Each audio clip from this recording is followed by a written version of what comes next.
Have you ever wondered to yourself if a man is actually open to the idea and possibility of falling in love? Isn't it frustrating trying to figure out if he truly is emotionally available or if he's emotionally unavailable? Well, what if I told you there are real measurable signs to tell for sure if that man is open to falling in love? Which is exactly why on today's show we're going to be discussing how to know he's open to falling in love. That way, you don't get stuck wasting your valuable time and energy on a man who was never going to choose you in the first place. For point number one, we have value. Now, in order to explain this point, I drew out for all of you beautiful people a diamond ring. So we're going to imagine here we have a diamond ring, okay, 4-carat diamond ring. So I'll put here 4K diamond ring, okay? And I don't even know if that's how you say carats, right? We'll say 4C. 4C, 4-carat diamond ring we have here. And I want to start this by asking you a question, okay? Let's say we have this 4-carat diamond ring here. I want each of you to tell me, what do you think the value of this diamond ring is? Just speak on what you think it's worth in your own eyes, whatever you feel the worth is, whether you feel the worth is $20, $10, $2,000, $200,000. What do you feel like a 4-carat diamond ring, natural diamond, okay? Not the lab grown stuff that was mined through the earth, through the way that the earth was created, right? A natural diamond. What do you think that is truly worth in your eyes? I want each one of you to spit out a number of what you think this diamond is worth. I've seen someone say this is really worth $5,000, right? Okay. What else? What someone else? Okay, I see $200,000, right? Someone said. I see someone say $10,000. Okay, 10,000. Oops. Yeah, 10,000. All right. I see someone say 50K. Oh, yeah, we'll put 50K here. Let's see. Someone says priceless. Okay, well, I'll put that here too. Priceless. All right. So the reason that I want to draw this out here and give you guys some numbers, okay, fun little numbers, right? And there's a very important concept to kind of understand here. When I gave you guys this 4-carat diamond ring and I asked all of you to price it, you're all going to place a particular value on the diamond ring based on how important or valuable a diamond ring is to you. And the value that you tie to a diamond ring will be of a bunch of different factors of maybe your experience with rings, maybe, how shiny or nice diamonds are to you, or how unvaluable or useless and pretentious diamonds are to you. This could be a factor of your friendships. This could be a factor of your family members. It could be things that you've seen from your mother and father, right? All of these things culminate to what your thinking of the real value of this 4-carat diamond ring is, which is why I can give you the same ring and everyone has a different value placed on that ring, okay? So the reason that I say this is because when you start dating a man, in order to understand if he's open to the idea of love, you have to see what value he places on being in a relationship, number one, and being with a woman, number two. It's going to sound kind of weird because when you go out on a date, you're thinking to yourself, well, if I'm on this date, doesn't it mean that he values relationships? No, not necessarily. And if you're on a date with the man, it also doesn't mean necessarily that he values women and what women will bring to the table in terms of being in a relationship, right? Because sometimes you might go out on a date with a guy and in the process of getting to know him and talking to him, he might actually be on a date with you and see marriage and see relationships and see, just having a girlfriend overall as a nuisance. Oh, you got to do this. And I've seen my other guy friends have to go through so much being in a relationship. And I've seen these horror stories of marriage and I just don't know if marriage is for me. I'm telling you, you get a guy to yap enough, right? Guys love yapping. They will spill their inner secrets of how they feel towards relationships and towards women. And then when you get that information, you need to be gauging, does this man see value in women and see value in relationships and see value in the maybe intangible things that a woman will bring to a relationship and how she'll bring value to that relationship or that man, so to speak, right? Or does he not see that value? Because some men won't. And the men who are going to be open to falling in love will speak on that value that they see in having a good woman in their life, right? Obviously, having a bad woman, the same thing like having a bad man, will only bring you bad things. But having a good woman in his life should be something that he can speak towards and something that he seems to be excited for, of the possibilities of, and wants to attract into his life, okay? You're going to notice a very important theme as we discuss here. Certain things, when a man is in a particular mind state and mind frame, he will speak on relationships and partners and his own life in a very particular way. That's very unique to a man who's open and ready and primed to fall in love. Vice versa, men who are not there, they will speak in the opposite way. So we're kind of going to discuss both as we go along here. Are we on the same page so far? Okay, right?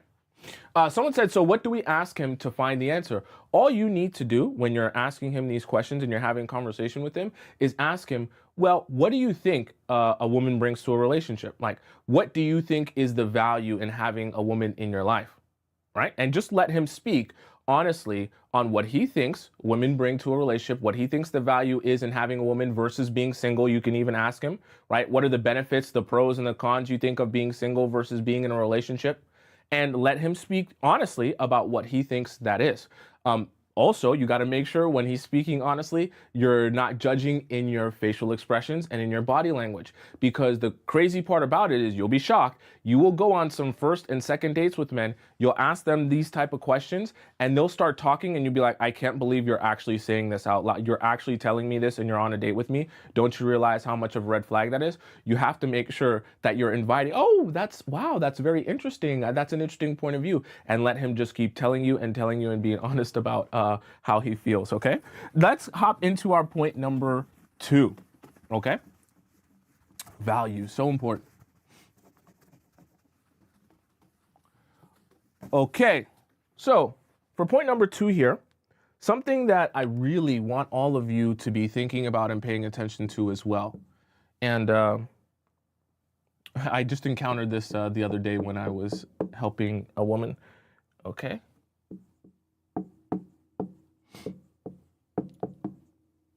Let's do this like this. So we'll draw the man up here with his large egg head. And we're going to draw some things underneath him. Okay. So we'll have here some smaller characters.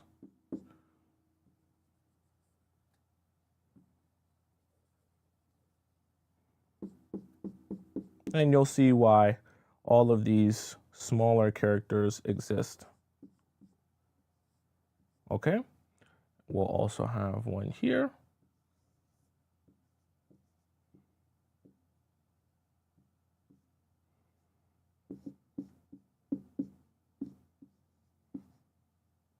Yeah, we'll see.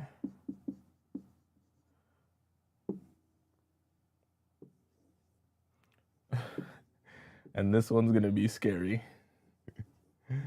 All right.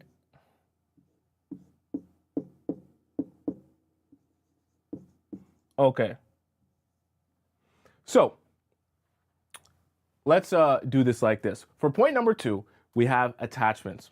When you meet a guy, super duper important. If you're trying to gauge if a guy is emotionally available or emotionally unavailable, you have to be understanding what attachments does he have in his life.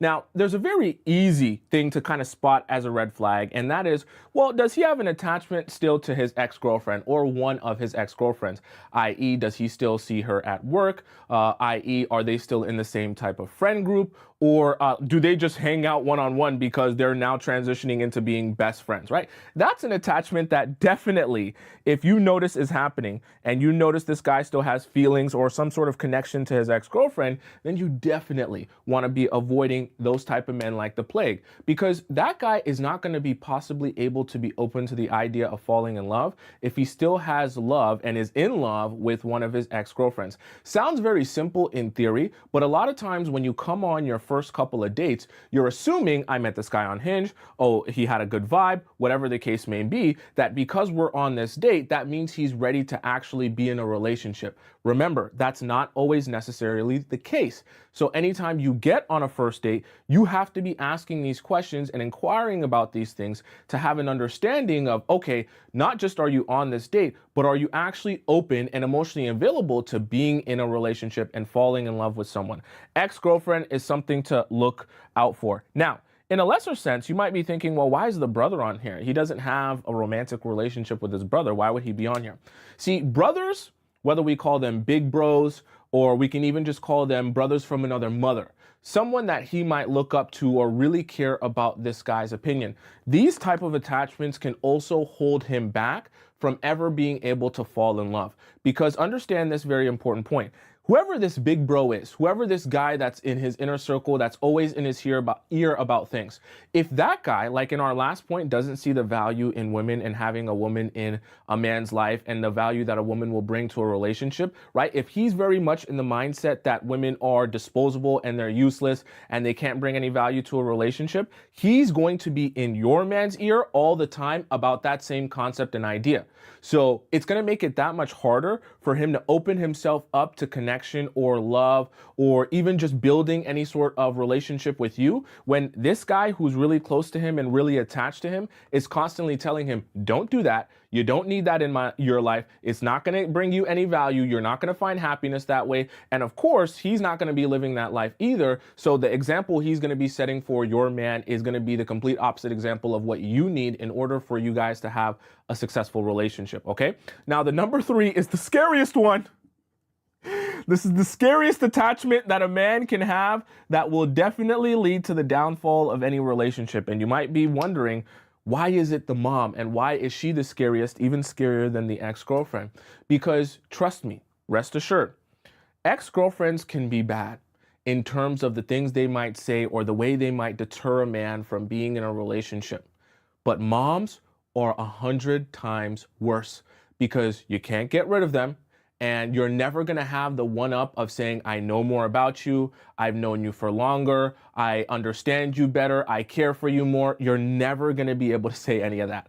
So if mom is of the belief that no one is good enough for her son, if mom is of the belief that no woman in his life brings enough value to actually be worth being in his life over her, trust me, there will be no chance that this man will ever be able to fall in love, even if he wanted to. Even if he met you and he was like, oh my gosh, mom, this is the girl of my dreams. Trust me, trust me. When mothers are determined, they will discourage, right, their son from being in a relationship. It doesn't matter how amazing you are. It doesn't matter if you're the Queen of England. It doesn't matter if you're Princess Diana. If she has made up her mind that you are not good enough for him, she will convince him until she's blue in the face that he should not fall in love with you. It's a bad idea. You're not the right woman for him, all of that stuff. So the reason I say this is because when you go out on your dates, you need to be paying attention, one, to his relationship with his mom by asking questions, of course. And then number 2, you need to also be gauging with these ex-girlfriends, did they struggle or thrive when it came to your mom? I had a woman that I was helping the other day, and she was essentially telling me a story about how one of the reasons her last relationship basically fell apart, she was dating a guy for 7 years, and the reason her relationship fell apart was because the mom became such an issue that she could no longer stand being in a relationship with that guy because he would never stand up to his mom about, things that she was saying towards her. So you have to understand, if you're asking questions, let's say you're on a date with the guy, and you're asking, okay, so what are some of the things, in terms of your mom's relationship with your ex-girlfriends? Have they been good? Have they been bad? Has it been difficult for you? And if you're starting to hear rhetoric about like, oh, my mom and my ex-girlfriend didn't really get along, or there was a lot of friction, or if you start hearing in the sense that like that was one of the main reasons that they broke up, that is one of those moms, okay? You're dealing with a man that has one of those moms and has one of those relationships and attachments to his mom, where his mom can actually break up him and another woman, even if he likes the woman, even if he wants to be in a relationship with the woman, right? And so you can actually meet a man who technically is emotionally available, but because of his attachment to his mom, he becomes emotionally unavailable because she makes it impossible for him to have a successful long-term relationship. Are we all on the same page so far? Right? Does that make sense? Someone asked, Tom's, he rarely introduces girls to his mom. His mom wants him to focus on his education before getting into a relationship. So this is an example of one of those moms, right? If she's of the belief that her son should not be exploring relationships, what do you think she's going to do? She's going to discourage him from exploring relationships. It's going to make it that much harder for him to ever get into a relationship. So you can effectively have an emotionally unavailable man because of how much power his mom holds in his mind, in his heart, in his spirit, and how much power her opinion holds. Does that make sense to all of you? Okay.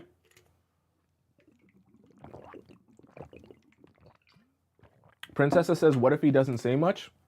Then you got to get him talking. You got to get these guys yapping. The only way to get real information, chat, is to get guys yapping, number one, and then to be observing of their actions, right? If you can't, and we have shows on how to get guys yapping and asking questions and to get them to open up to you more, which we can have a whole show on exactly how to get each individual guy to open up, or in general, right? But that's what you have to do in any scenario. If you're gonna get information and get knowledge on a man, you have to get him to open up, and every man is capable of opening up, okay? Don't ever think that men aren't capable of opening up because of something you heard on a TV show or something like that, okay? Let's hop into point number 3. All right.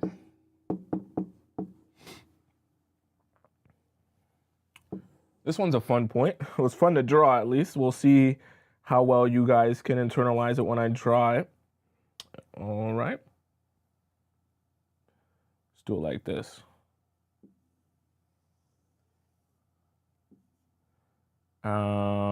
Okay, how am I gonna do this? So we'll do this.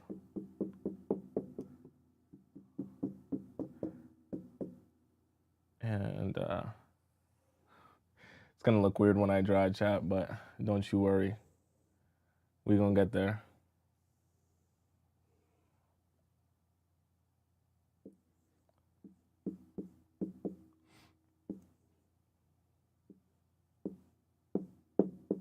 Okay, perfect. This is not bad. Not bad. All right. Perfect.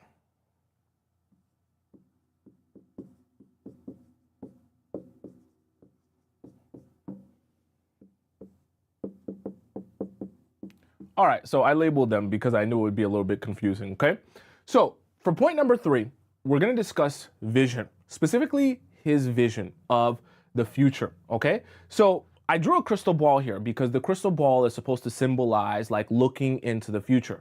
Because when you sit down with a man on these very first dates, you want to be gauging and looking into this crystal ball. What is your vision of the future? Now, the mistake that a lot of people make is asking very simple questions that most men are prepared for, I should say, like, what are you looking for? Okay, that's a common one that if you're a serial dater, you probably ask on all of your first dates. But the problem is men are prepared for that question and they know how to answer that question in a way that sounds good.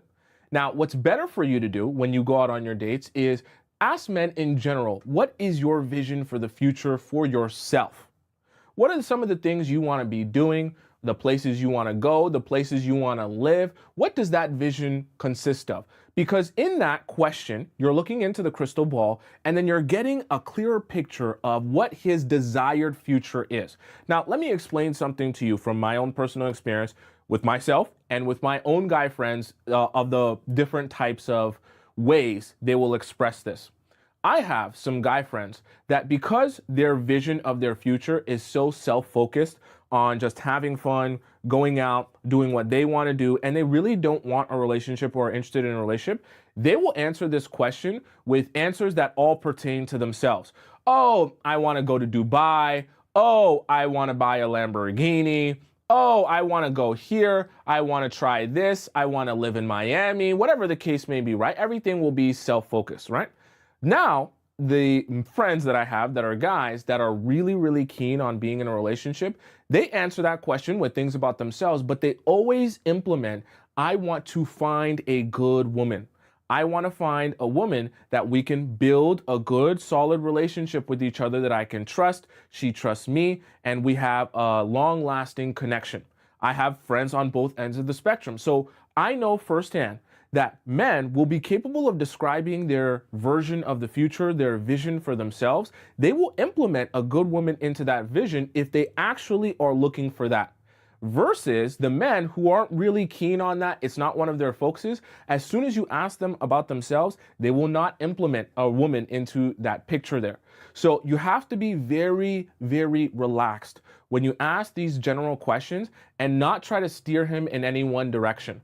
You have to approach whenever you're inquiring about this or whenever you're on the topic of what is your vision for the future. Do not say, oh, what is your vision of the future as it relates to being in a relationship with me? What is your vision of a future as it relates to having a girlfriend that looks just like me? Okay? You have to just ask the question in a vague sense and let his mind go where it goes. Naturally, the men who have that on the front of their mind, because with every human being, there will be things that are on the front of your mind and there will be things that are on the back burner. So what I mean by that is if being with a good woman as a man is on the front of your mind, meaning one of your top priorities, it'll be one of the first things you mention when you talk about your vision of the future. Whereas if being in a relationship is on the back burner, you have a lot of other stuff you want to do before you do that, it's one of the last things, if you ever even mention it, that you're going to mention because it's low on the priority list, okay? Let's hop into point number 4. Looking into the crystal ball, all right? Gotta look into people's crystal balls. No, I won't say it. I won't say it. Yeah, you got to look in the crystal ball. All right, this is point number 4 here, okay? Chad, I'm having a great day, Chad. I won't lie to you. I could be on here for 5 hours. No, I capped. I couldn't be on here for 5 hours. I lied to you. But I could be on here for a long time. I feel good today, Chad. Yes, Chad, I feel good today. All right, let's hop into this point here. I'm going to draw out a timeline, and we'll discuss this.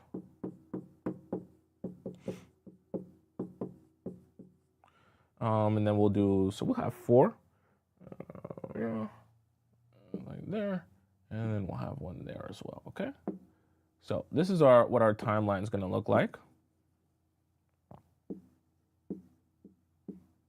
And you'll see why I'm drawing this like this.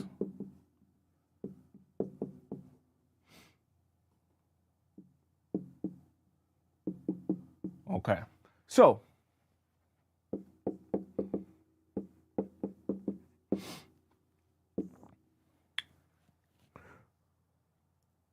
all right, so for point number 4, we're going to discuss the career, because make no mistake about it, you have to be very keen and aware.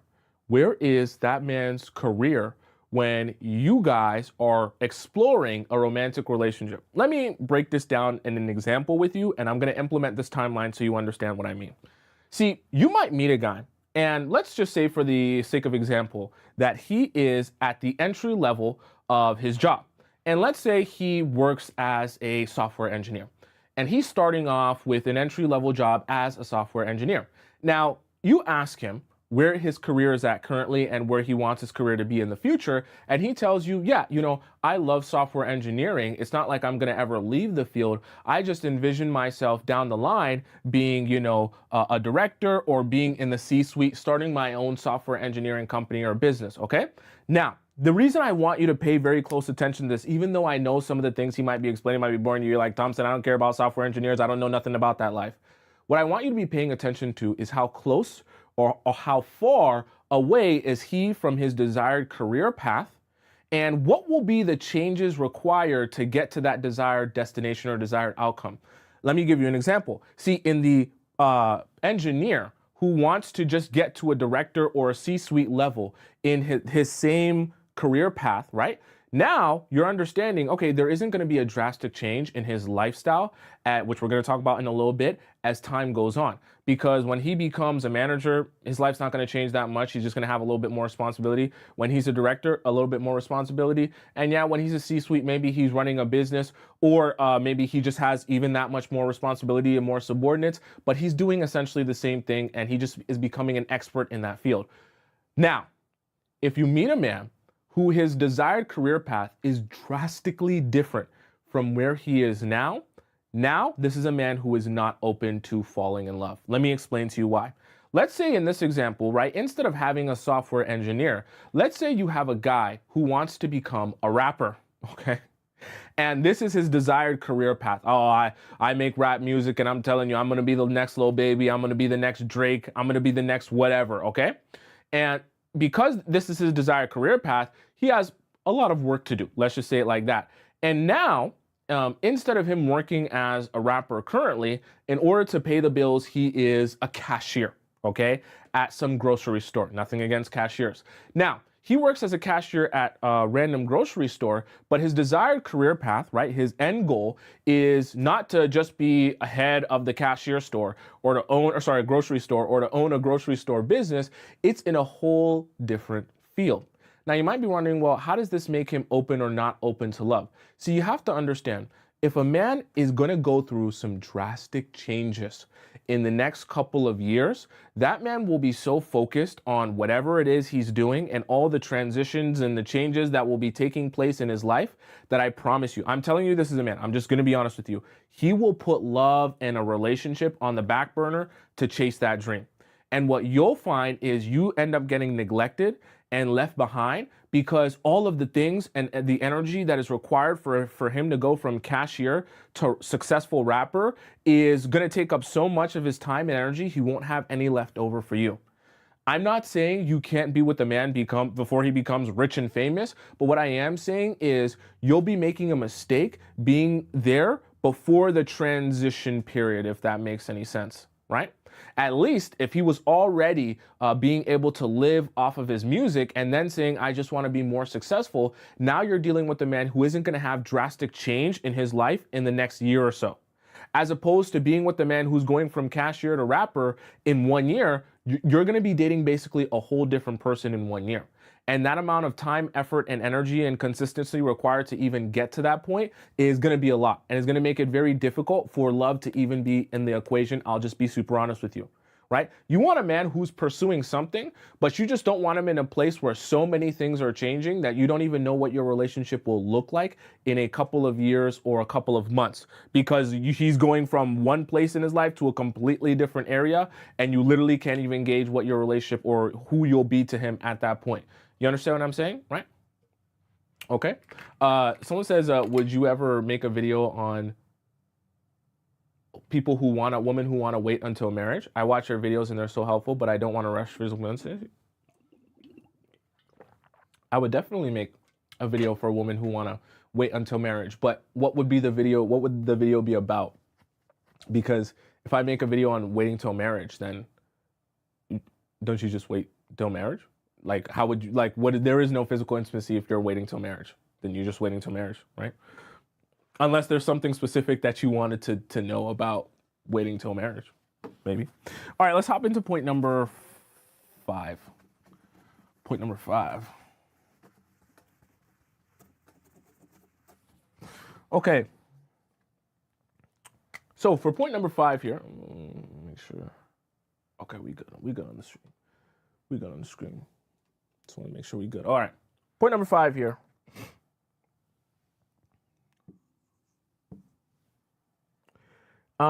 It's going to sound similar at first, but I'm going to explain a different aspect of this, okay? And you'll see exactly what I mean when I start explaining this, okay? All right.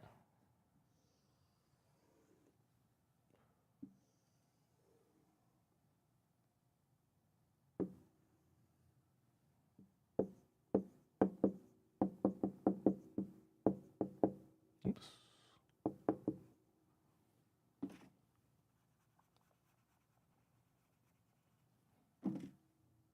Okay.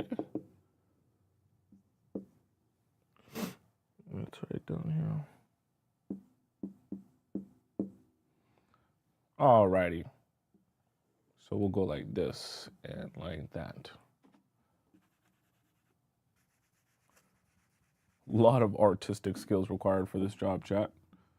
All right. So we'll put here easy. harder. Okay.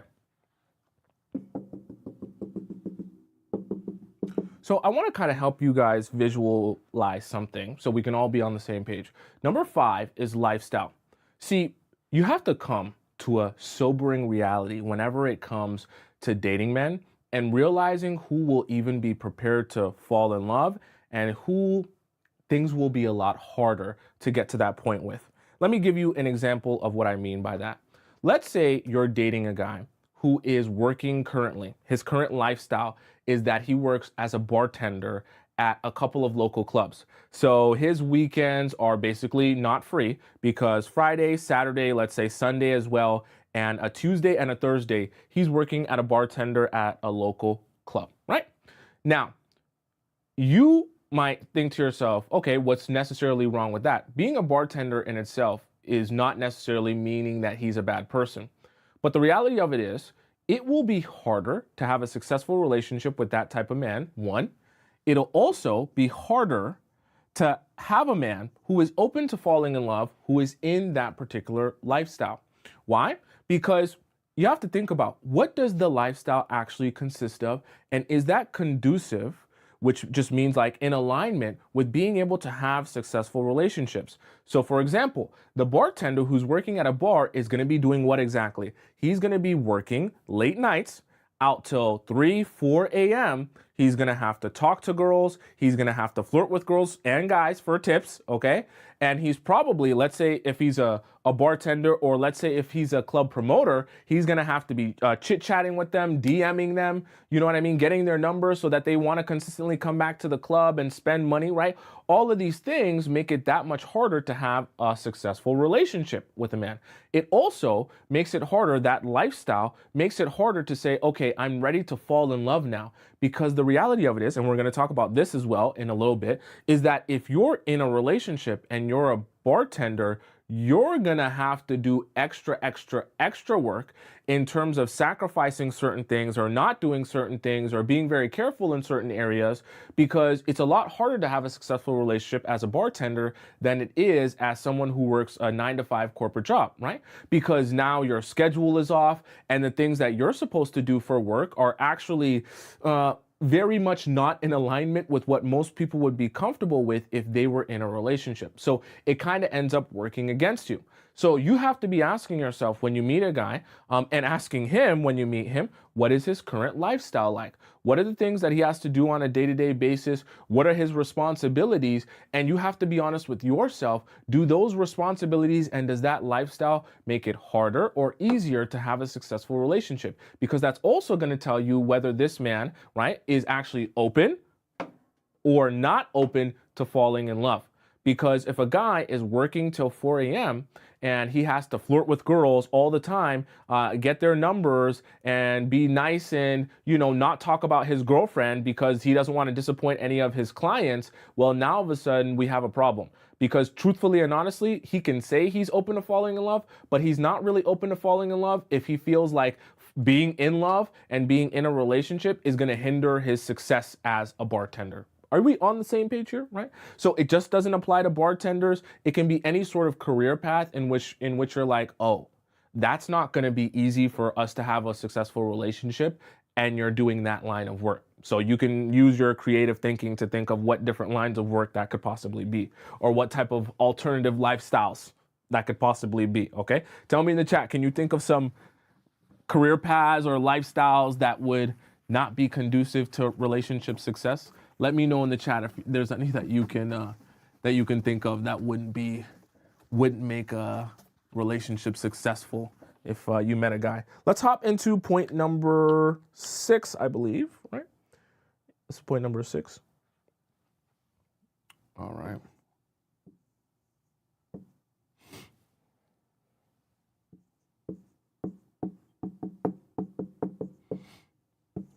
Okay.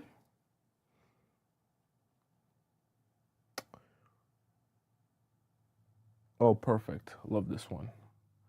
Love this one. So we'll draw you on. Ooh, I drew your head kind of deformed there. We'll hide it with your hair. Okay. You're here. And we're going to put this guy down here. Make this eyes real big.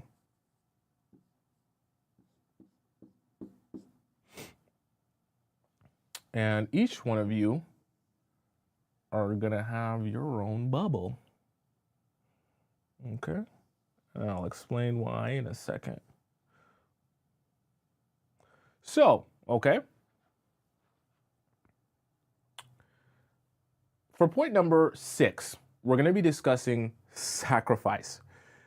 It's very important that when you start dating a guy, you get a very clear understanding of whether or not he understands the sacrifice necessary to be in a successful relationship, and the fact that he is open to sacrificing for a relationship and for the betterment and success of the relationship, okay?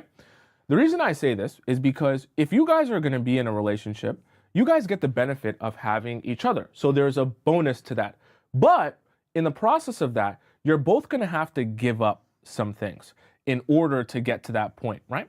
So maybe both of you aren't going to be able to come or stay out till 4 a.m. anymore, okay? Maybe now you guys are going to have to update each other all the time when you guys are out and about, right? You're not just going to be able to go out whenever you want. You're not just going to be able to do whatever you want, whenever you want, all the time, right? There's a little bit of sacrifice in that sense, right? Your ability to just up and go, right, is limited now. These are another one of the things that you're going to have to sacrifice, because you're not just going to be able to live wherever you want, or just say, I just feel like going out to some other place and be there for the next 6 months, right? Also, in terms of the places you go, right? So we can put here, up and go. Even things like the places you go.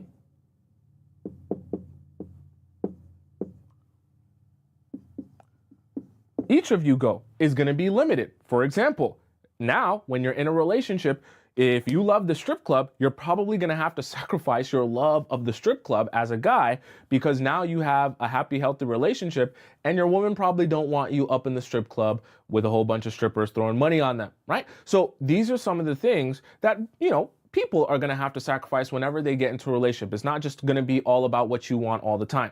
But you have to make sure, hopefully you're ready for that, but also the guy that you're with is also ready for that mentally. That is a mental state, okay? I'm going to say it again. That is a mental state. You're not going to fight it. You're not going to convince him of it. You're not here to persuade him at all. You're here to understand what is his mental state and approach to that idea. And you'll get that when you start flowing. And see, this is why questions are so important. Observation is so important, but like doing deeper listening is also so important.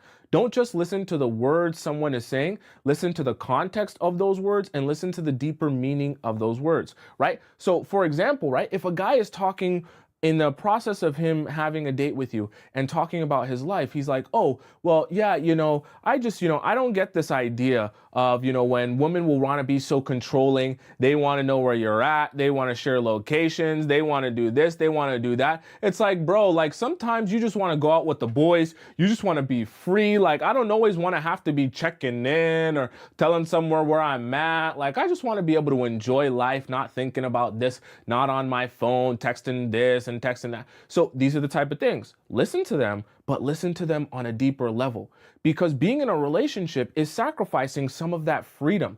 Not in a bad way. You're just trading in some of that freedom to have the other person. But that understanding has to be on both parties. So if he feels like, trading in my freedom to be in a relationship, disgusting, I would never sacrifice any of that. If that is his approach and that is his state of being as it relates to relationships, that man's not going to be open to falling in love. Despite what he might say to you, that's the deeper meaning about what he's actually saying. Because any real relationship worth having is going to require some sacrifice on both of your parts. So both people have to go into that relationship, if he truly is open to falling in love, with the understanding that, yes, I'm going to have to compromise some things. Yes, I'm not going to get my way all the time. Yes, sometimes I'm going to have to hear someone else's perspective, hear someone else's opinion. And even if I don't agree with them, I'm going to have to factor that into my decision making. If both people aren't ready for that, you're never going to have a successful relationship. Are we all on the same page? We all on the same page, right? Okay. All right, let's hop into point number. Someone says sounds like he wants to be single. Yeah, but see, you have to be listening for that. You have to be listening for that. I'm telling you, chat. You might be thinking, well, why would a guy come on a date? And the guys won't go on dates and be talking like that. They do. Trust me. I've helped hundreds of women. Guys will come out. You could meet a guy from a dating app. You could be talking to a guy you met on Hinge. And you be thinking, oh, I met a guy on Hinge, so he's definitely ready to date. He definitely is ready to sacrifice. Not necessarily. You be shocked. You can meet guys on Hinge, Bumble, Tinder, anywhere, and you go on a date with them and you realize they're not in no position to be ready to sacrifice or even be in a relationship in general. It's very strange in the way it sounds, but trust me, it does happen a lot more than you think. Okay. Okay. Let's discuss our point numbers. Point number 7, right? 8, 9, 10. Okay. Yeah. All righty.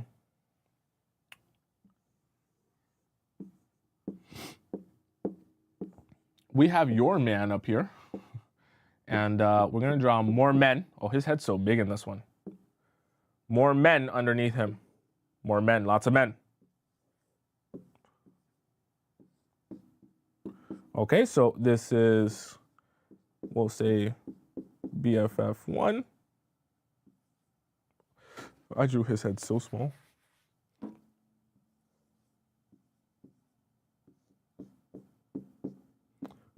BFF2. And then we'll draw BFF number 3. He got a long torso. Okay, so something to take note of. Number 7, his friendships. I touched on this a little bit earlier when I was talking about attachments. Now, you have to, when you are dating a guy, you do not determine whether or not he's open to falling in love until you get a very clear understanding of the lifestyle his friends are living and the rhetoric that his friends speak with and what they're all about. Because these guys, these BFFs of his, will tell you a lot about where his mind state is at, the value he sees in women or being in a relationship, and whether that is even something that would be important, whether that is something that would even be important to him or a priority for him, okay? Very important to understand that as you're dating guys. You do not want to go out with a guy, start dating him, thinking that he's open to falling in love, only to realize that all his best friends do is discourage him from being in a happy, healthy relationship. Why? Because they don't see the point in it. And all of them are living a lifestyle of being single bachelors, just having fun doing their own thing. It sounds very simple in theory, but it's so hard to apply when you're on that date with that guy, because even if you learn later on that all of his friends are living the single bachelor lifestyle, you want to believe that your guy is the one guy that has just changed and evolved and is ready for something different. But my thing that I will give you is that I don't want you to make that mistake, because majority of the time it will be a mistake. If his other guy friends, right, when you meet them and sit down with them, don't speak themselves about how they're ready for a relationship or desire that for themselves as well, then trust me, your man is most likely not going to be on that same page. And this is, you might be thinking this isn't information you get. This is information you can get. When you're asking even the friends questions when you finally meet them or sit down with them, or even when you're asking him questions about his friends, you can extract that information from them, right? In terms of, hey, what is your friend like? What is Josh like? What is James like? Tell me about them. What do they do for work? How do they live their lives? Oh, if you see on his face and he's talking about his friend Josh and he's like, oh, Josh, he's a wild boy. He takes trips to Dubai. He be out here having fun and this and that. And this is where I want you to come in, step in, and be like a best friend, in the sense where you say, oh, what? Josh is crazy like that? Because you want to come across as, oh, I'm not judging Josh, right? And I'm not making any sort of connection between what Josh does and what you do. So see, this is where guys slip up a lot. they get so open with talking about their best friends because they love their boys, right? And they're so connected with their boys. But they make the mistake of feeling like, oh, I'm not incriminating myself if I tell you about what my boy's doing. If I tell you about how he's going out to Dubai and going out to Miami and he's smashing this girl and smashing that girl, and if I'm on FaceTime with him and you're hearing about this, you don't know the girl, so what does it matter, right? He's thinking it's not incriminating towards him. But what you should be doing is making the connection and saying, aha. So none of you guys are really focused on building long-term relationships. None of you guys really even desire that for yourselves, right? At least nobody in this friend group that I've seen. So now you can have a better understanding that, oh, if he's trying to convince me of that, it's more than likely a facade, number one. And what's really happening is this guy isn't really open to relationships. This is really just like his game to get me to play along because that's probably what he thinks that I want to hear. Because I'm telling you this as a guy and as a man who's also helped hundreds of women, more likely than not, if his friends are all on one page, he is on that same page. The likelihood that you're going to meet a guy who's on a drastically different page than all of his BFFs is slim to basically none. Okay? So that we're all on the same page here. All right? That makes sense? Okay. Let's hop into point number 8. Point number 8. It's a beautiful day outside. I might go outside for a walk after this, even though it's going to be evening for me. All right, let's hop into the next point. Why did that draw like that?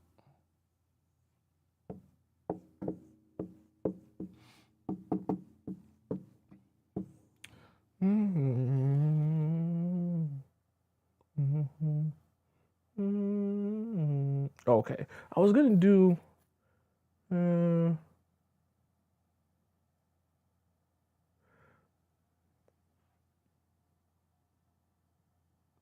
Okay, let's do this like this. We'll do this like this.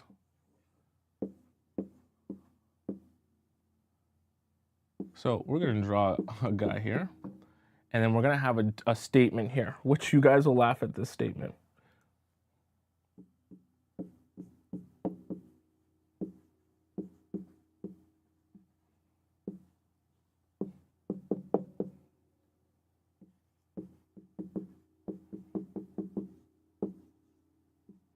Okay, and then we're gonna draw some bullet points here. All right, so you'll see how this is gonna work here. So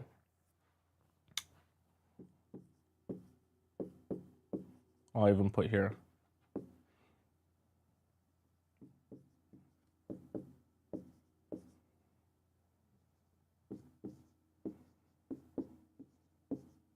So we're all on the same page. Okay, so for point number 8, we have promises. Now, we have a pretty funny statement here for me to kind of give you guys an example of what I mean, because I hear this all the time. I actually don't drink. I quit drinking like 2.5 years ago. So this is a statement. Whenever I meet people and I tell them I don't drink, they're always like, oh, I'm quitting next year. Oh, 2025 is the last year I'm going to drink. Okay, I hear that all the time. So let's imagine, hypothetically, you meet a guy and he, at the beginning of your talking stage, makes the statement to you that he wants to quit drinking. That's one of the things that he's making a promise to himself he's done doing. It's ruining his life, it's ruining his friendships, his relationships, all that other stuff. And he wants to get rid of drinking in his life, okay? So day 1 of no drinking, let's say he actually takes no drinks, all right?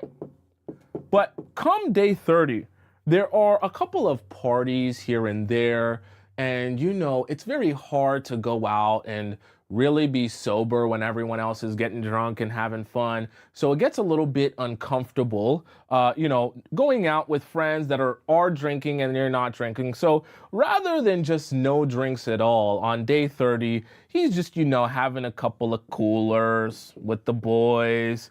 You know what I mean? He's kicking it back, keeping it light, maybe even a glass of wine, but nothing that's too crazy. He's not going crazy. He's not getting blackout. But by the time we get to day 60, now he's taking shots, right? And one shot leads to another shot. Now he's having mixed drinks, right? And just that fast, he's having beers as well. I know the guys love beers. I've never been a beer fan, right?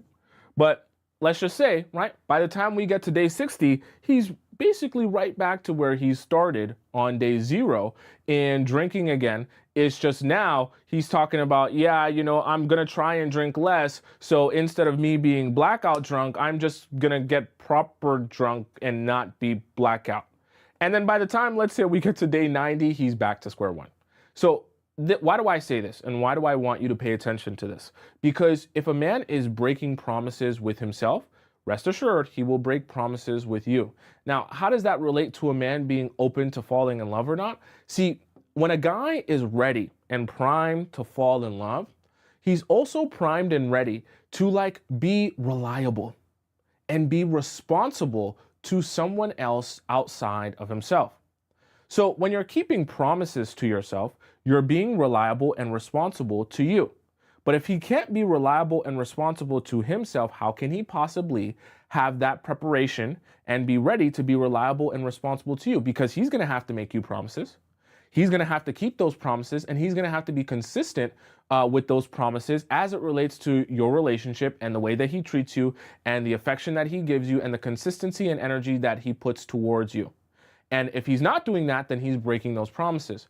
Once again, it's a mind state. It's a state of mind, a state of being that you have to be into before you can actually be primed to step into a relationship and be successful in that relationship.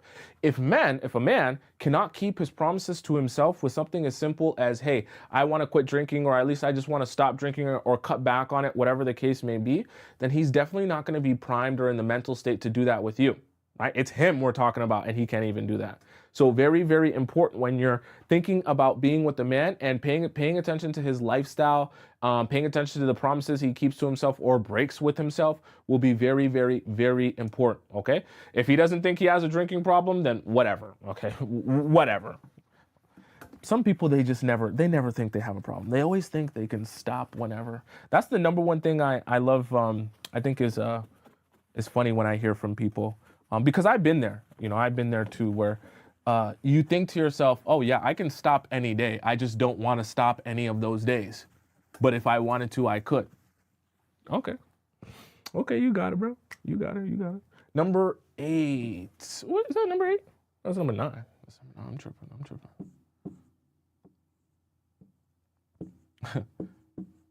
This one's going to sound very manly, masculine, okay? All right. We'll do this like this for the visual.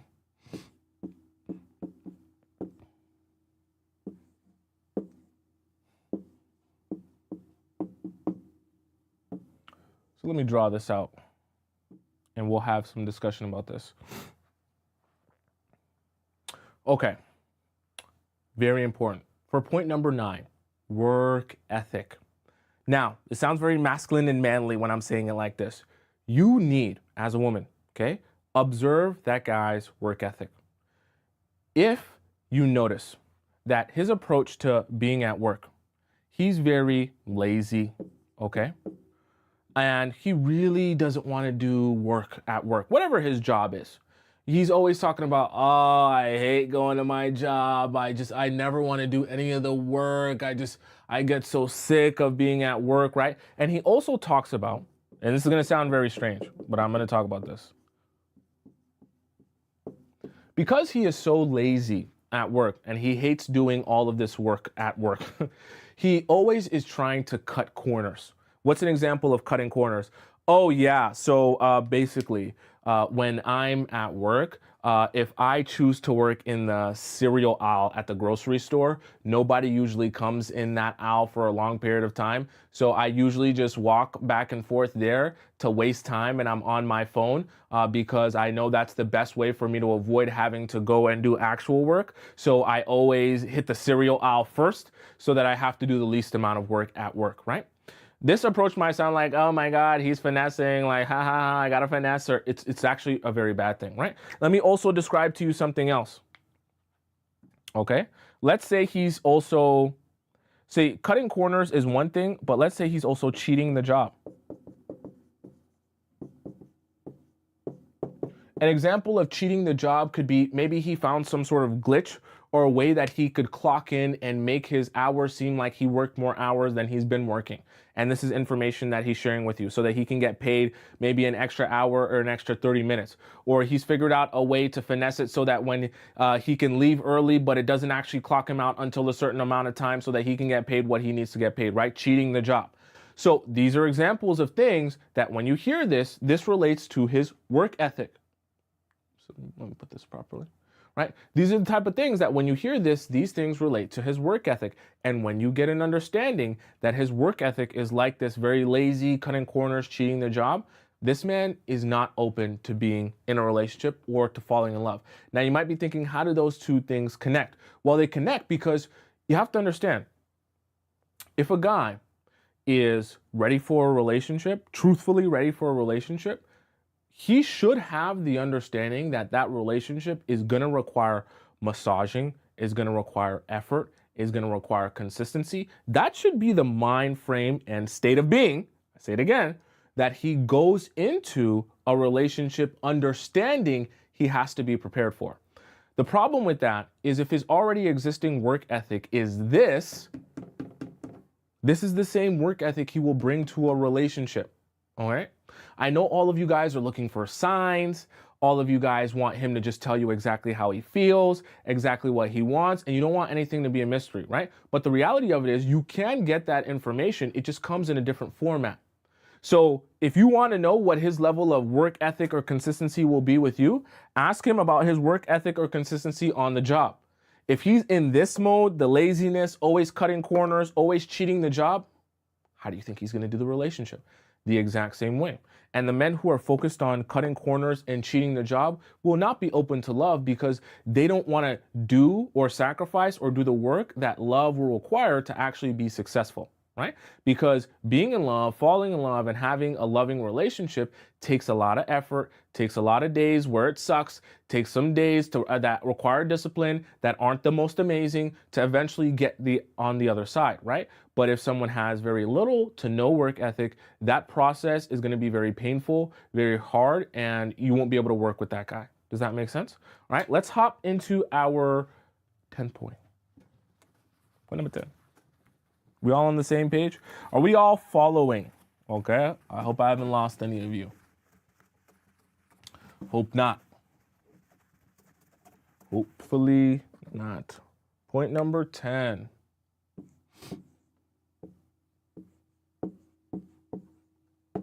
Okay. Now with this one, wow, I drew his head super deformed in that one. And then we're gonna have you here. I drew you kind of funky too. And we'll do like this. Okay.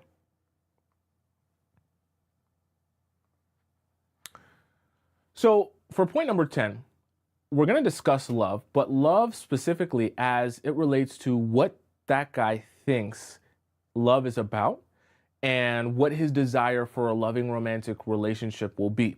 What I mean by that is, let's say you go out with a guy and you start asking him, well, what do you think a romantic relationship should consist of?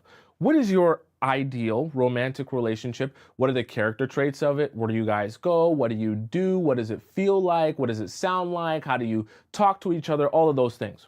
When you're having this conversation with him, right, you need to be listening back. How does he actually describe love? And what does he want to extract from the experience of being in love? Okay? So, for example, let's say this guy says, oh, I want you or my girlfriend to basically be like a guy friend, right? I want her to watch football. I want us to play video games, for example. Okay?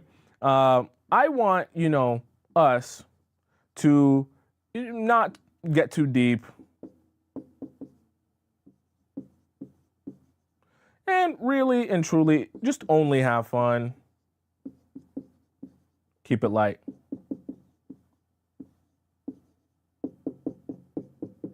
Okay? So, I'm not saying that any one of these things are bad things to want in a relationship, but listen to the overall sentiment here. Someone says he wants a BF. Okay, precisely. So you guys are learning, right? When you're soaking in knowledge, soak it in its totality, in the sense that, like, ask yourself, what is he really asking for here? Is his version of love to actually be with a woman? Because his expectation of a woman is really to be more like a guy. Not that there's anything wrong with you taking some interest in some of his interests, but if he's so focused on your relationship resembling his friendship with his guy friends, that guy's not ready for an actual relationship. Because when you're a man and you're looking for a woman, your explanation in the way that love will make you feel, the things it'll do to you, and the way your relationship dynamic will be should not resemble a relationship with a guy friend. Because yes, your girlfriend or your wife should be your best friend, but she's not supposed to be one of your guy friends, if that makes any sense. And vice versa for you as well. So you have to ask yourself, when you're asking him, you have to ask yourself, how is he actually describing his version of love? And is that in line with what I think love should be, or what makes sense to me? Or am I hearing things that really don't sound like someone who's ready for love, sounds more like someone who's ready to just have another guy friend around? Because if he wants you to just resemble one of his guy friends, well, you're not really going to be successful having a long-term serious relationship, because love is not having a guy friend, okay? Love is having a best friend, but your best friend is going to not have the same character traits as you, not have the same physical character traits, not going to process information the same, not going to understand or talk about things the same as you. And that should be, if a man is open to falling in love, should be something that he embraces as a man. I'm a man. There's certain ways I'll go about things. There's certain things I'm good at, certain things I'm not so good at. You're a woman. There will be certain things that you will think and feel, certain things that you'll be amazing at, certain things you're not going to be so good at. But when we come together, that's when we're really like the ultimate team, okay? And that should be, I feel, his expression of love in a way that will actually be congruent to you guys actually having a successful relationship, where he feels like you're actually meant to be different and not the same as him, and your relationship isn't meant to resemble a relationship that in his life that already exists, like one with his mother or one with his brother or one with his guy friends. Does that make sense to all of you so far? Okay. Do you guys have any questions about was it 10? Yeah, the 10 that we just discussed here. If you guys have any questions, we can go over any one of these points here.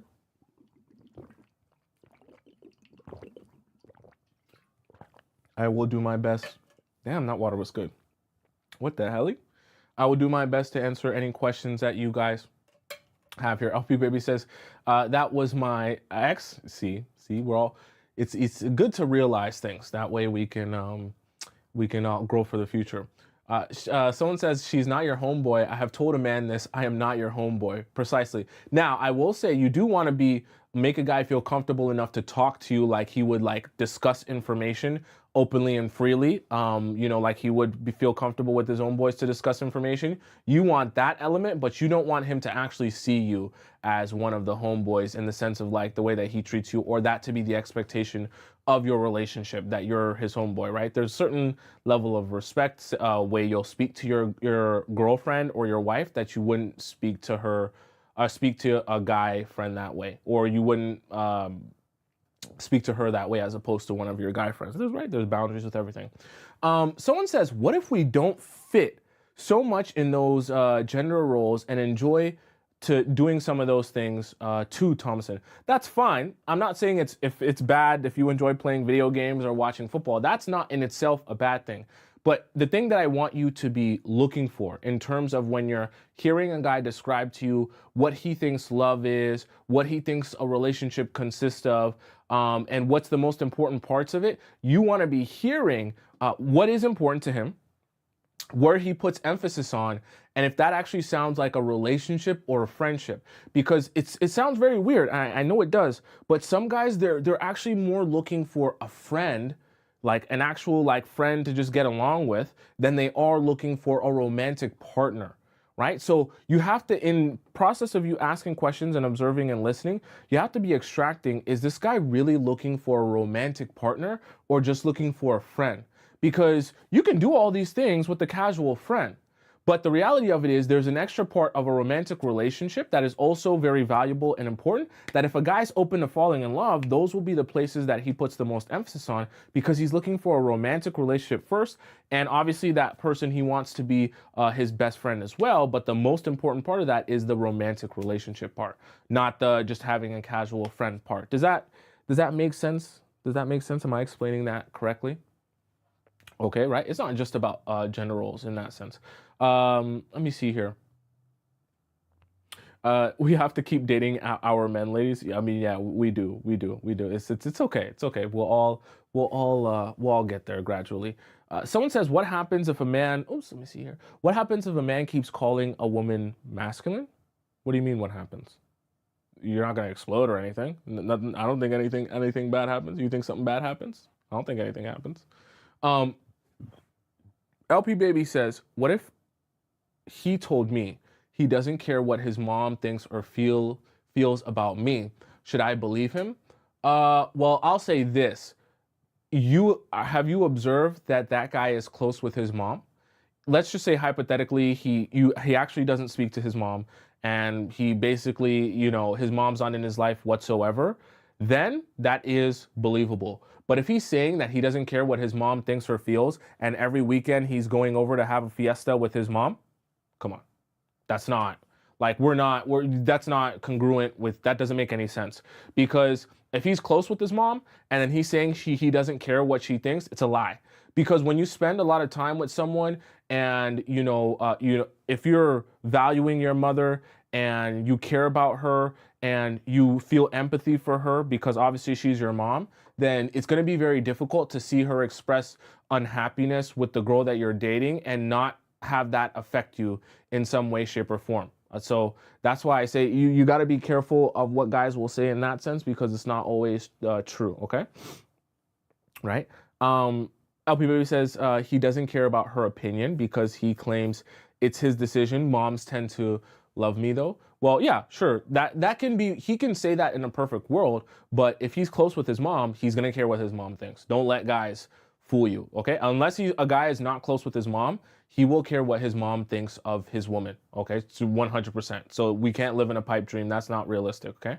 And he'll start looking for reasons to validate his mom. Big Bev says, precisely. It's also, you have to understand the subconscious psychological effect that it will play on you when someone whose opinion you value is telling you they think a certain thing about you.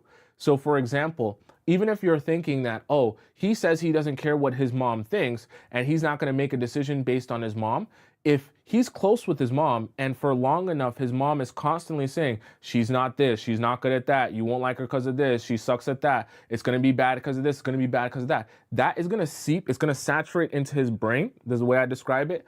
And as it's saturating into his brain, that will start to become biases that he starts to look for confirmations for as you guys are having your relationship. So if she says, oh, that girl is bad news, she is one of those little sneaky hoe-like girls, whatever the case may be, even though he might not believe that, as that's saturating in his brain, now when you start doing certain things, you start saying certain things, he's going to be thinking back to what his mom says.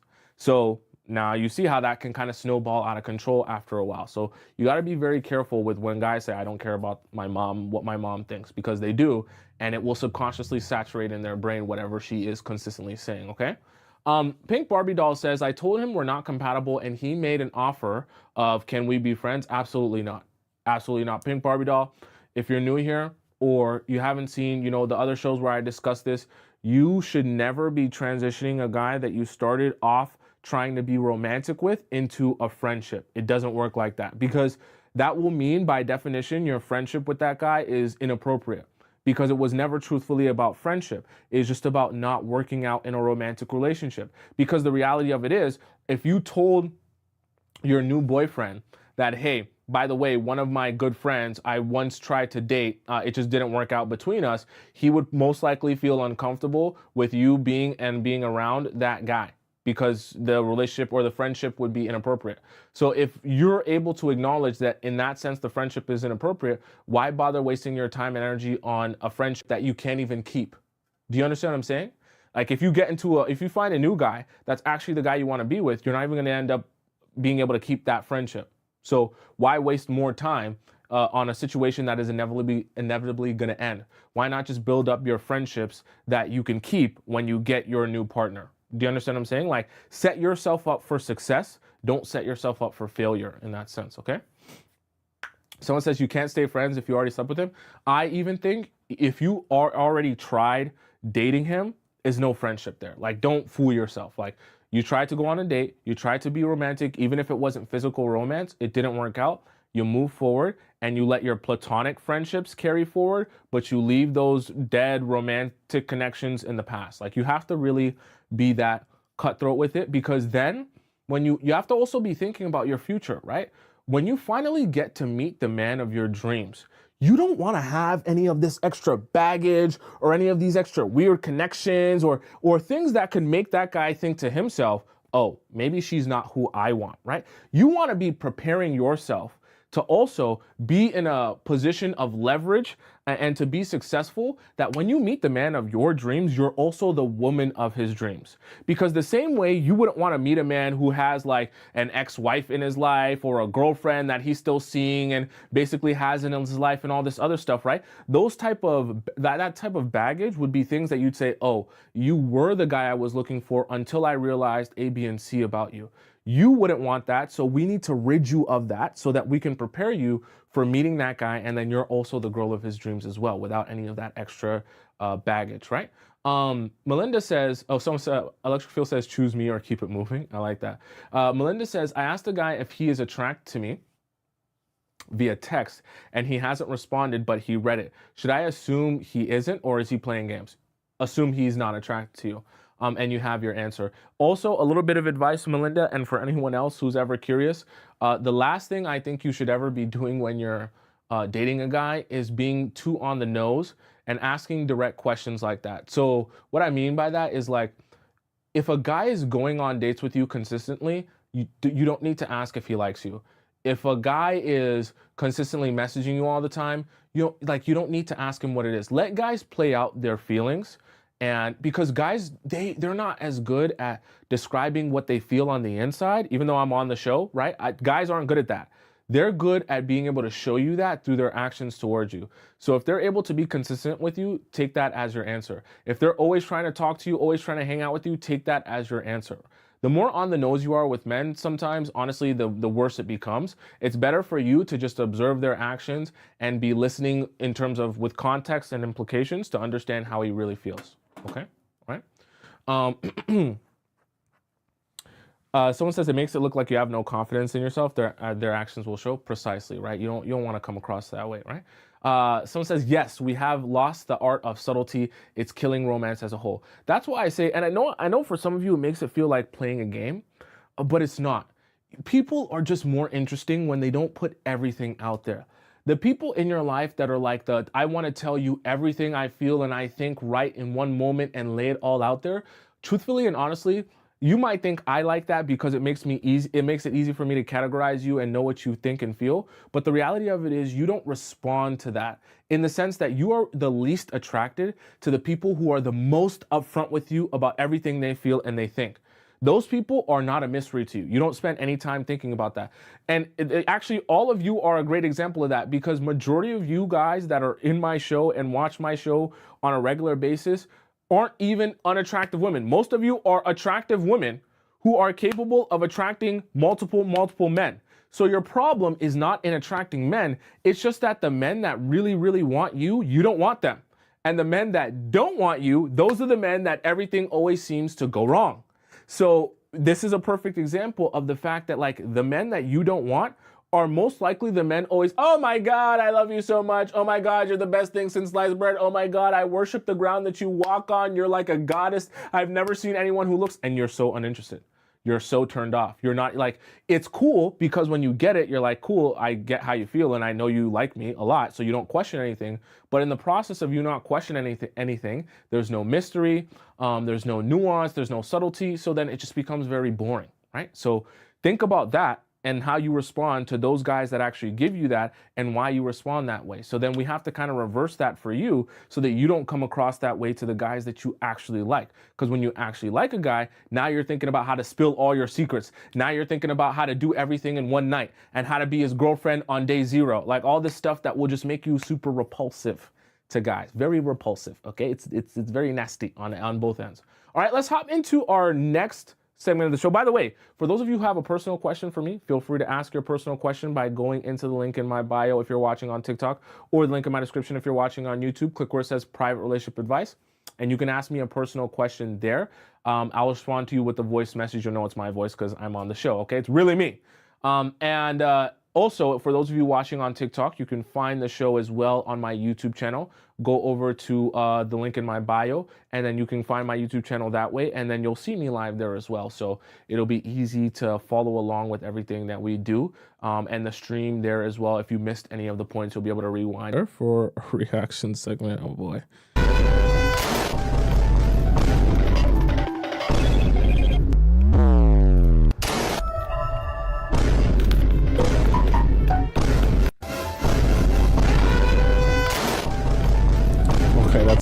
That's a lot of bombs.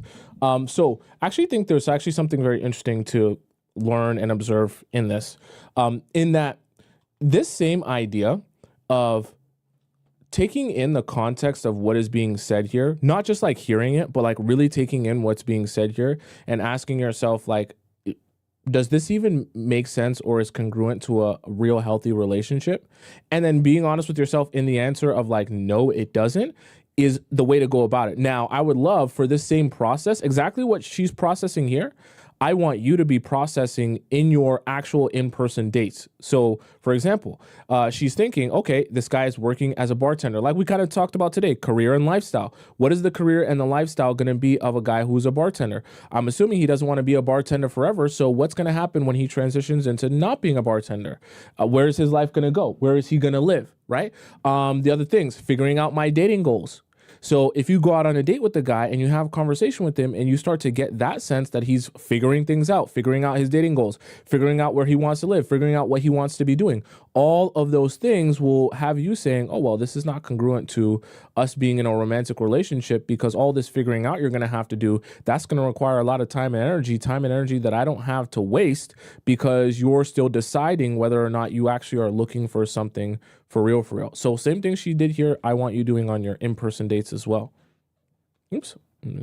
Girls who are, I'm feeling so bad for the girls who are, no, the girls and the fiancés who are 2025 and 2026 brides. I'm feeling bad for the whole family, okay, at this point, because in today's day and time, every aspect of a wedding is so outrageously expensive. My friend reached out to a well-known makeup artist just to see like what the pricing would be. I'm not saying that, you know, if you provide a good service and you're well-known, you're viral, whatever, you shouldn't charge high rates, make people pay for your travel, accommodations, that kind of thing. But these makeup artists and other vendors and venues are charging people literally what you could put, like, it's not even a down payment for a house, you could buy the whole fucking house. So her typical day rate is $25,000 starting out each travel day. Guys, that's just travel. It gets worse. Glam for the wedding day, $50,000. Right off the rip, we're spending $125,000, and we haven't even gotten to like travel accommodations or anything. The hotel has to be pre-approved. You have to pay for the transportation for the makeup artist and their assistant. That's just the base rate. This is just so shocking to me. So chat, let me ask you a question. As a woman, to give me your honest answer.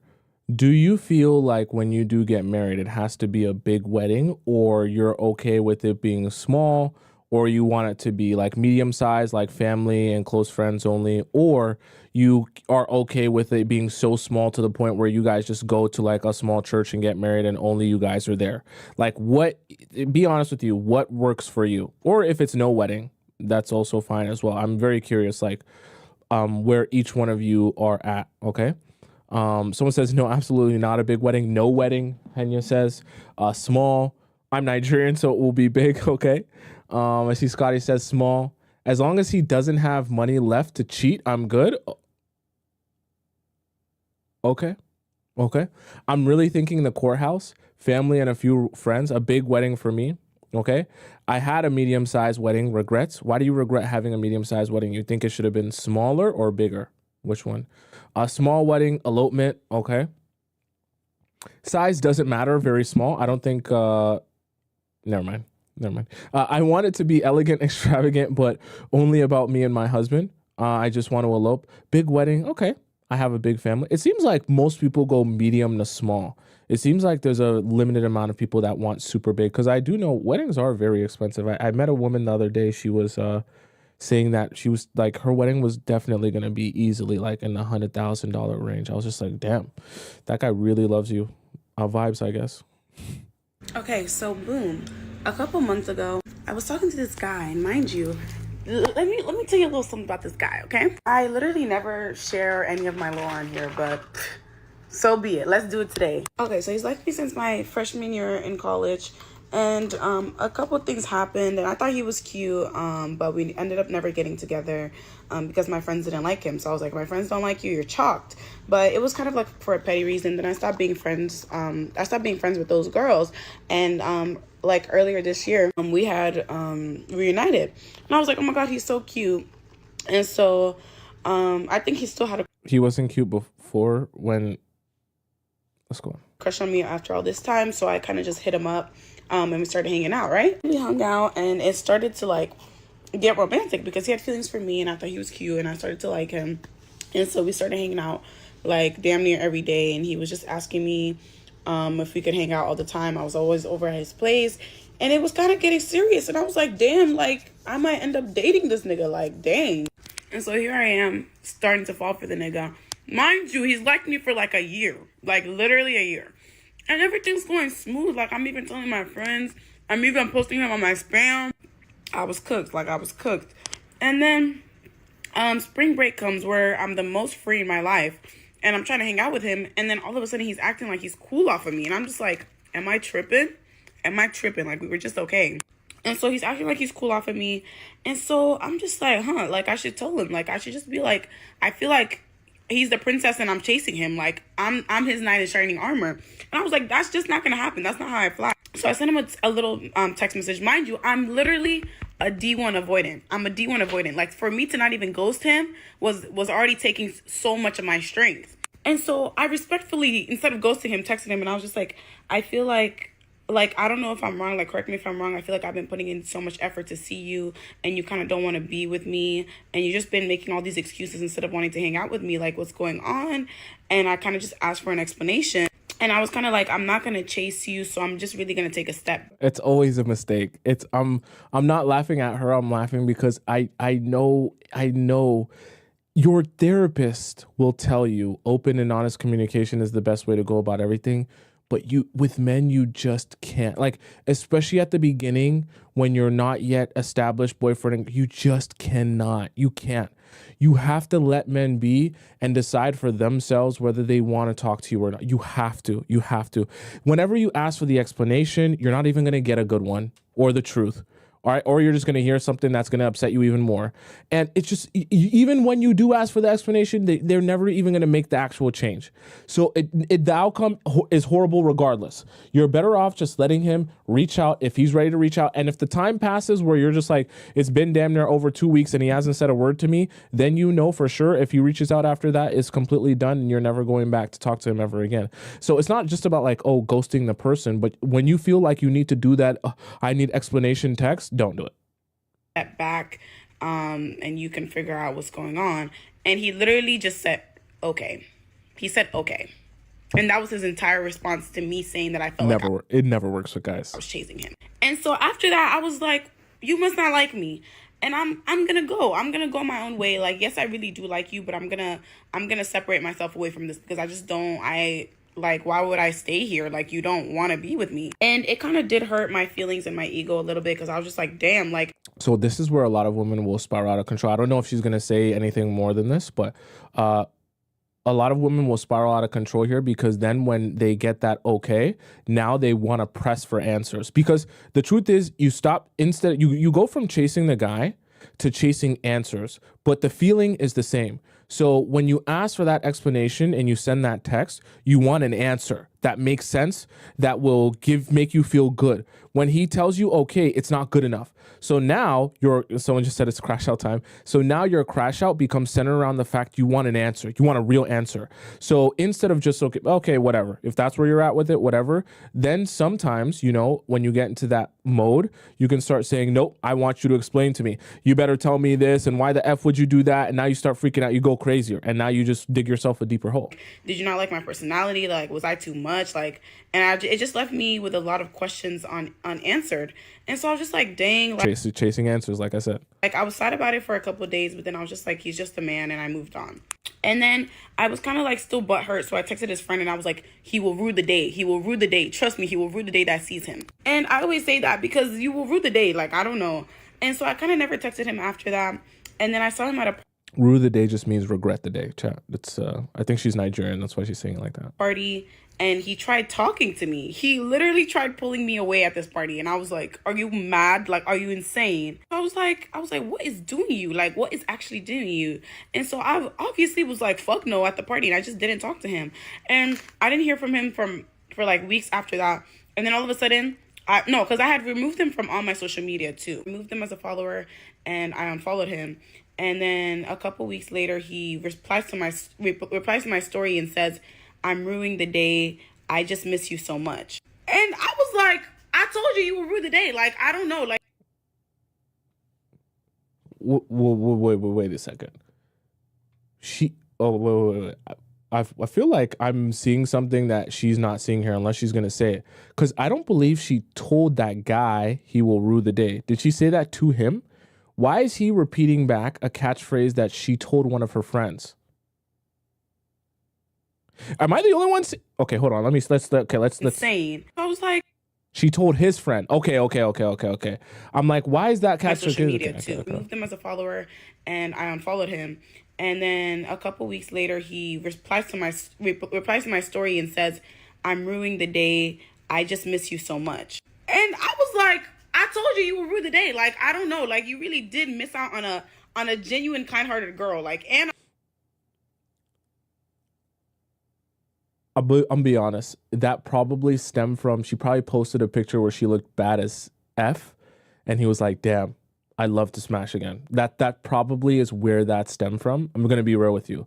If this story is going how she's describing it, because I'm trying to put myself in the mind of him and why he would send that message. I'm fine as fuck. Like, I'm so sorry. You did miss out, and you're going to rue the day for the rest of your life.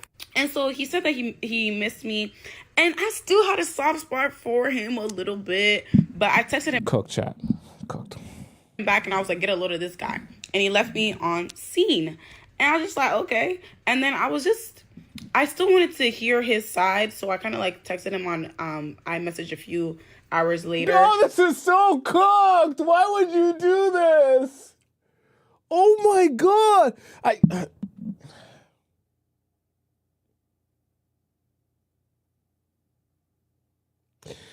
It's so disappointing when the message starts off and you're like, okay, you start off the message. Sorry, I'm glitching. She starts off the video and you're like, okay, everyone messes up. So you're thinking, okay, the mistake doesn't go too far. Probably a guy playing a little couple of games, and then you came to your senses and then you moved on. But it's like, I understand why I exist now. I understand the purpose I'm supposed to serve, because when you're in it, it's very hard to pull yourself out of. And when you're chasing, like she's chasing answers now and chasing the guy, and it's just like, you just can't, because she's saying, oh, you'll rue the day. And you're thinking, yes, he'll rue the day for sure. You're standing up for yourself, self-respect. And then it's like, but so he messaged me, and I was like, I was like, whatever, we'll have one conversation. And he still left. And I was just kind of like, I know I said get a load of this guy, but like, if you want to talk or just explain yourself, I'm always down to listen. Because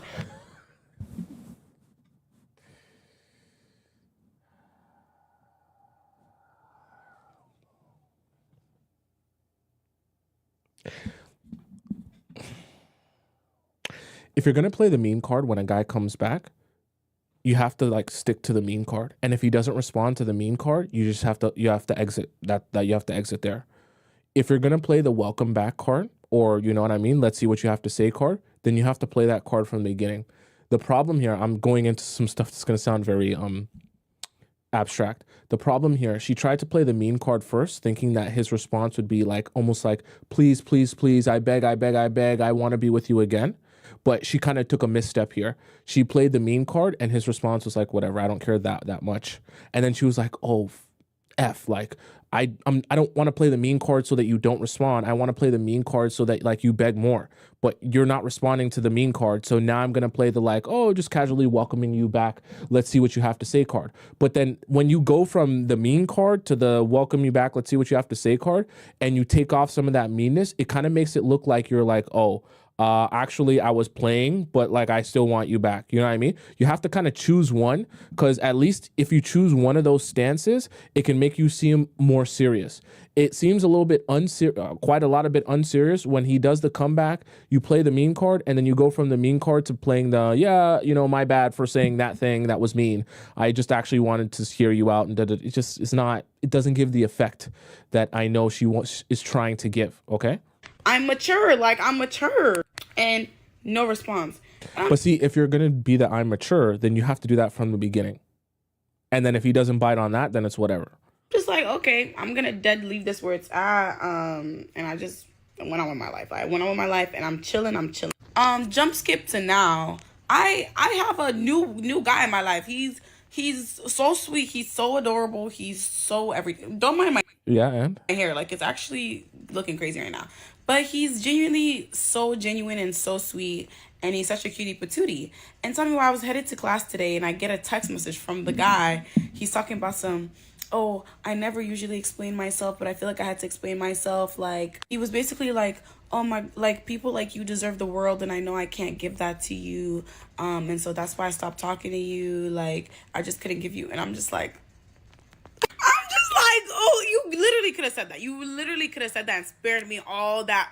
Don't tell me you replied now though. After you said don't poop on him and then tell me you replied now, because that should be a no response.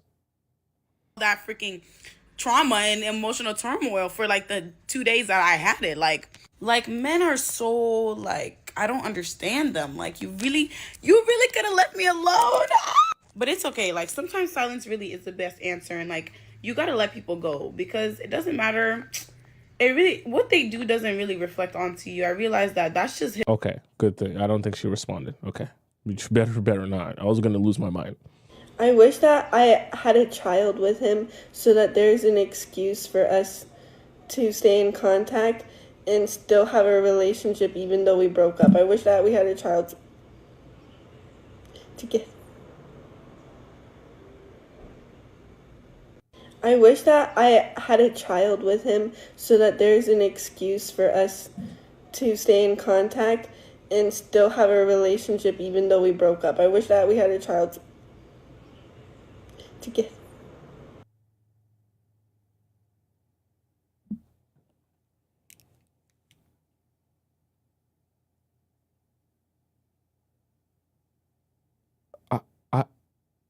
I can't believe you. I actually can't believe you posted this. I actually have no words. I can't believe you actually posted this. Why would you post this online? I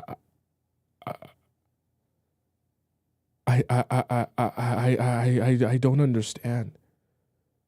Like, I almost want to start crying. Like, why would you post this online?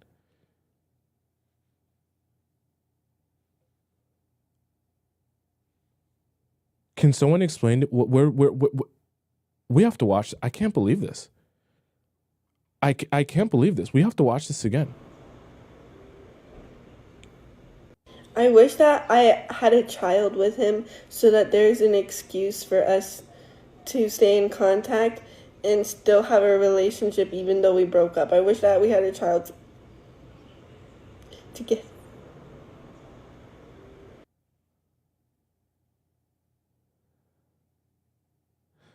I'm not going to judge. You know, we've all been in some dark places as it relates to a relationship, but having a child with someone is never going to be the answer to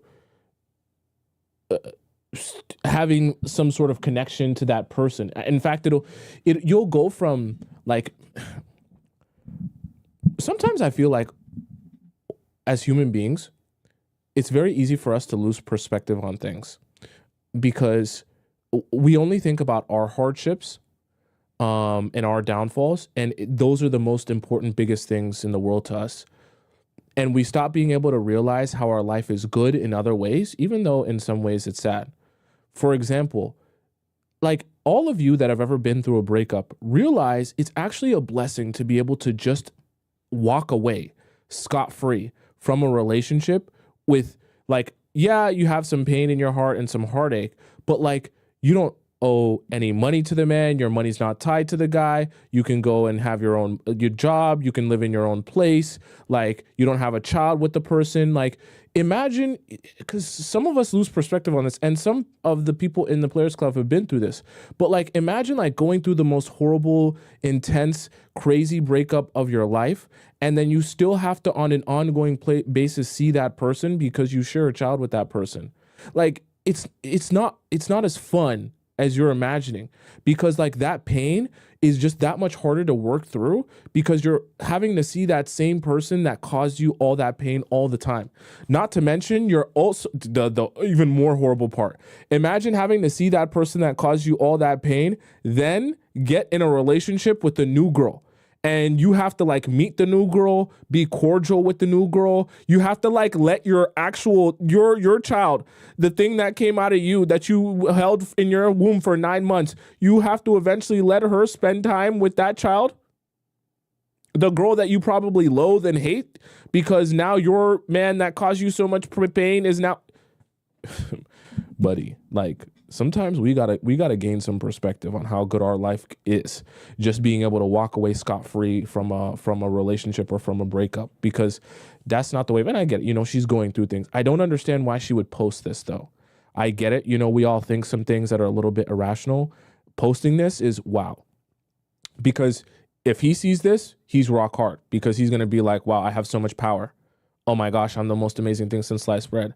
And it's like, why do you want to give him that? What? We've all been there. I'm not going to judge her. I just don't.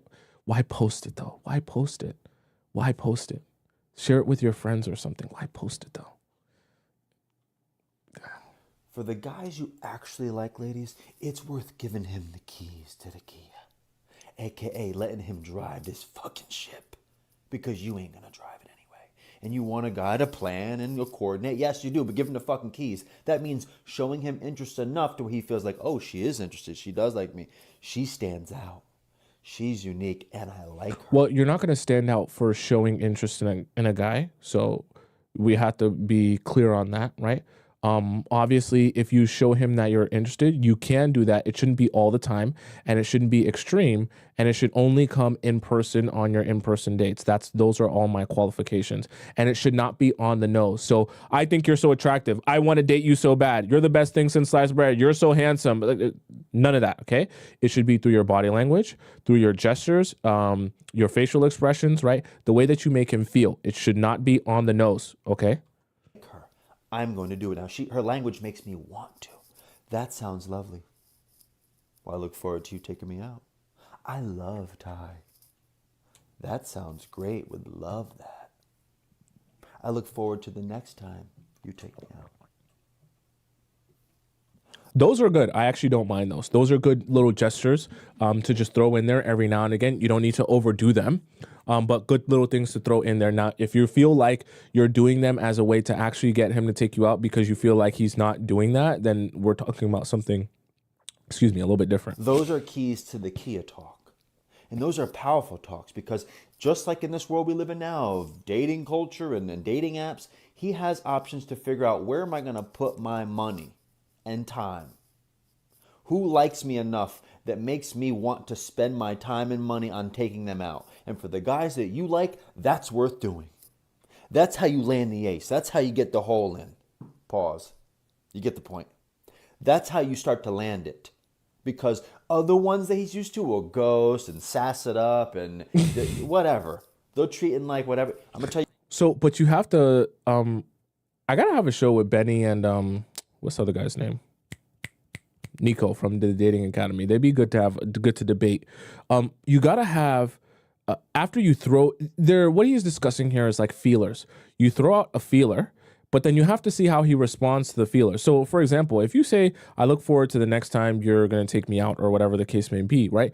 You throw that out there, but then you have to see, well, how does he respond to that? Does he respond to that by saying, let's go out to a sushi place on Thursday? Or does he respond to that saying, yeah, me too, LOL, and then he never texts you again about going out together ever again, right? That's not the right response that we're looking for. So anytime you're throwing out feelers of showing a little bit of interest or just seeing what he does with that, you have to like be observant and not be throwing out too much that he's never even responding to anything in the proper way, right? Right now, for the ones you actually like, give him the keys to the Kia.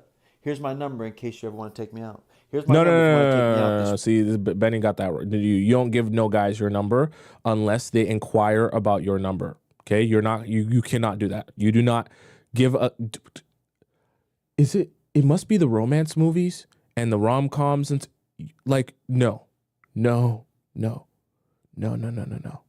Do not be offering your number until a guy inquires about that. You do not do that. That is one of those things where it feels good as a guy to get a girl offering her number to you, but the way he will actually respond to that is not in the way that's most beneficial to you. If I'm going to give you lessons that will be most beneficial to you, the benefit will come from him inquiring about your number. It seems like very trivial and very, just unimportant to be like, who cares who asks for the number first or who gives who number? It matters because when you go into your relationship later on, and the relationship has started by him inquiring about you, by him asking you out, by him approaching you, you can then, there's a level of subconscious accountability that you can hold him to because you didn't ask for this. He asked for your number. He came and sought you out. He came and whatever the case may be. So when you say, I don't like this, or I don't like how this is going, I don't like what you're doing here, I don't like what you're doing there, right? He's more obligated to make an adjustment because it is about your happiness because he's the one that approached you. As opposed to if you're being the aggressor, now when you say, I don't like this, I don't like that, this doesn't work for me, his answer can be, well, I didn't even want this relationship in the first place. This was you giving me your number. This was you telling me how much you want to go out with me. You plan and organize the date. I just said okay with everything. So the fact that you don't like some stuff, who cares? It's not my fault. Weekend. I look forward to you taking me out. Yes, I do love Chinese. These things are giving keys to the Kia, letting him know Mama interested in Papa plans. But you got to dish the keys. You act like you the one driving the Kia. Get in. You ain't gonna do it anyway. You ain't even pulling up. Yeah, but if you're not driving the Kia, that's fine. But then you also don't be giving out your number if he's not inquiring about it. So I think it goes all the way around. You can't, the approach is the most important part. You can't start off the approach giving the impression that you're going to be doing the driving by offering your number to a guy who hasn't inquired about your number, right? If anything, my truthfully honest advice, even when he does ask for the number, play around with it, dangle it in front of him, right? Don't let him just feel like, oh, you could just have my number. I'm so eager to give you my number. You be, I don't really give out my number like that. I don't know, you could be Ted Bundy, make a little jokey joke, let him work a little bit, let him sweat. Sometimes be so afraid to make a guy sweat because you think he's running away, right? Guys are programmed to like, okay, let me see if I can convince her. Let me see if I can, do some finagling. Let me see if I can, like persuade her. They're wired to do that. So like, let them play that role if you really want the guy to approach you the right way. If you want a man to never leave you alone, like to literally be obsessed with you, just be mean to him. I don't know who told y'all that we had to be nice to men, but men like to be treated like shit, okay? And men don't like women that are... I wouldn't say treated like poop, but I get what she's saying. ...passively nice to them.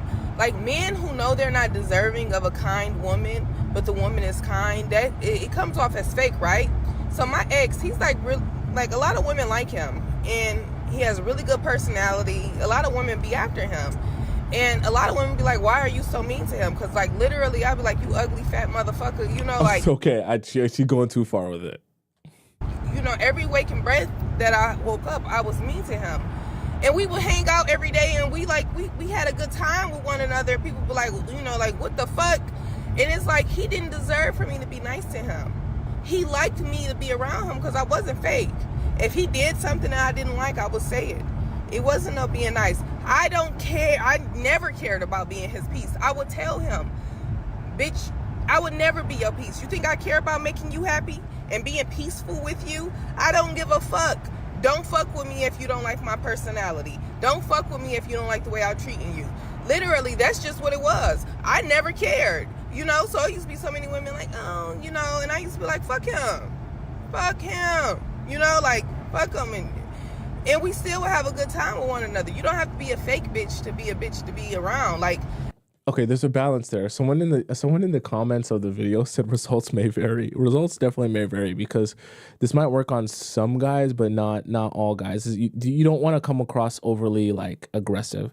I think there's a balance there, and there's truth to what she's saying though, in the sense that like being mean to guys, one, humbles them, helps you see that you're not worshiping them, putting them on, because guys don't respond well to worship from women. Okay, men are more wired to be able to worship their woman. It works better.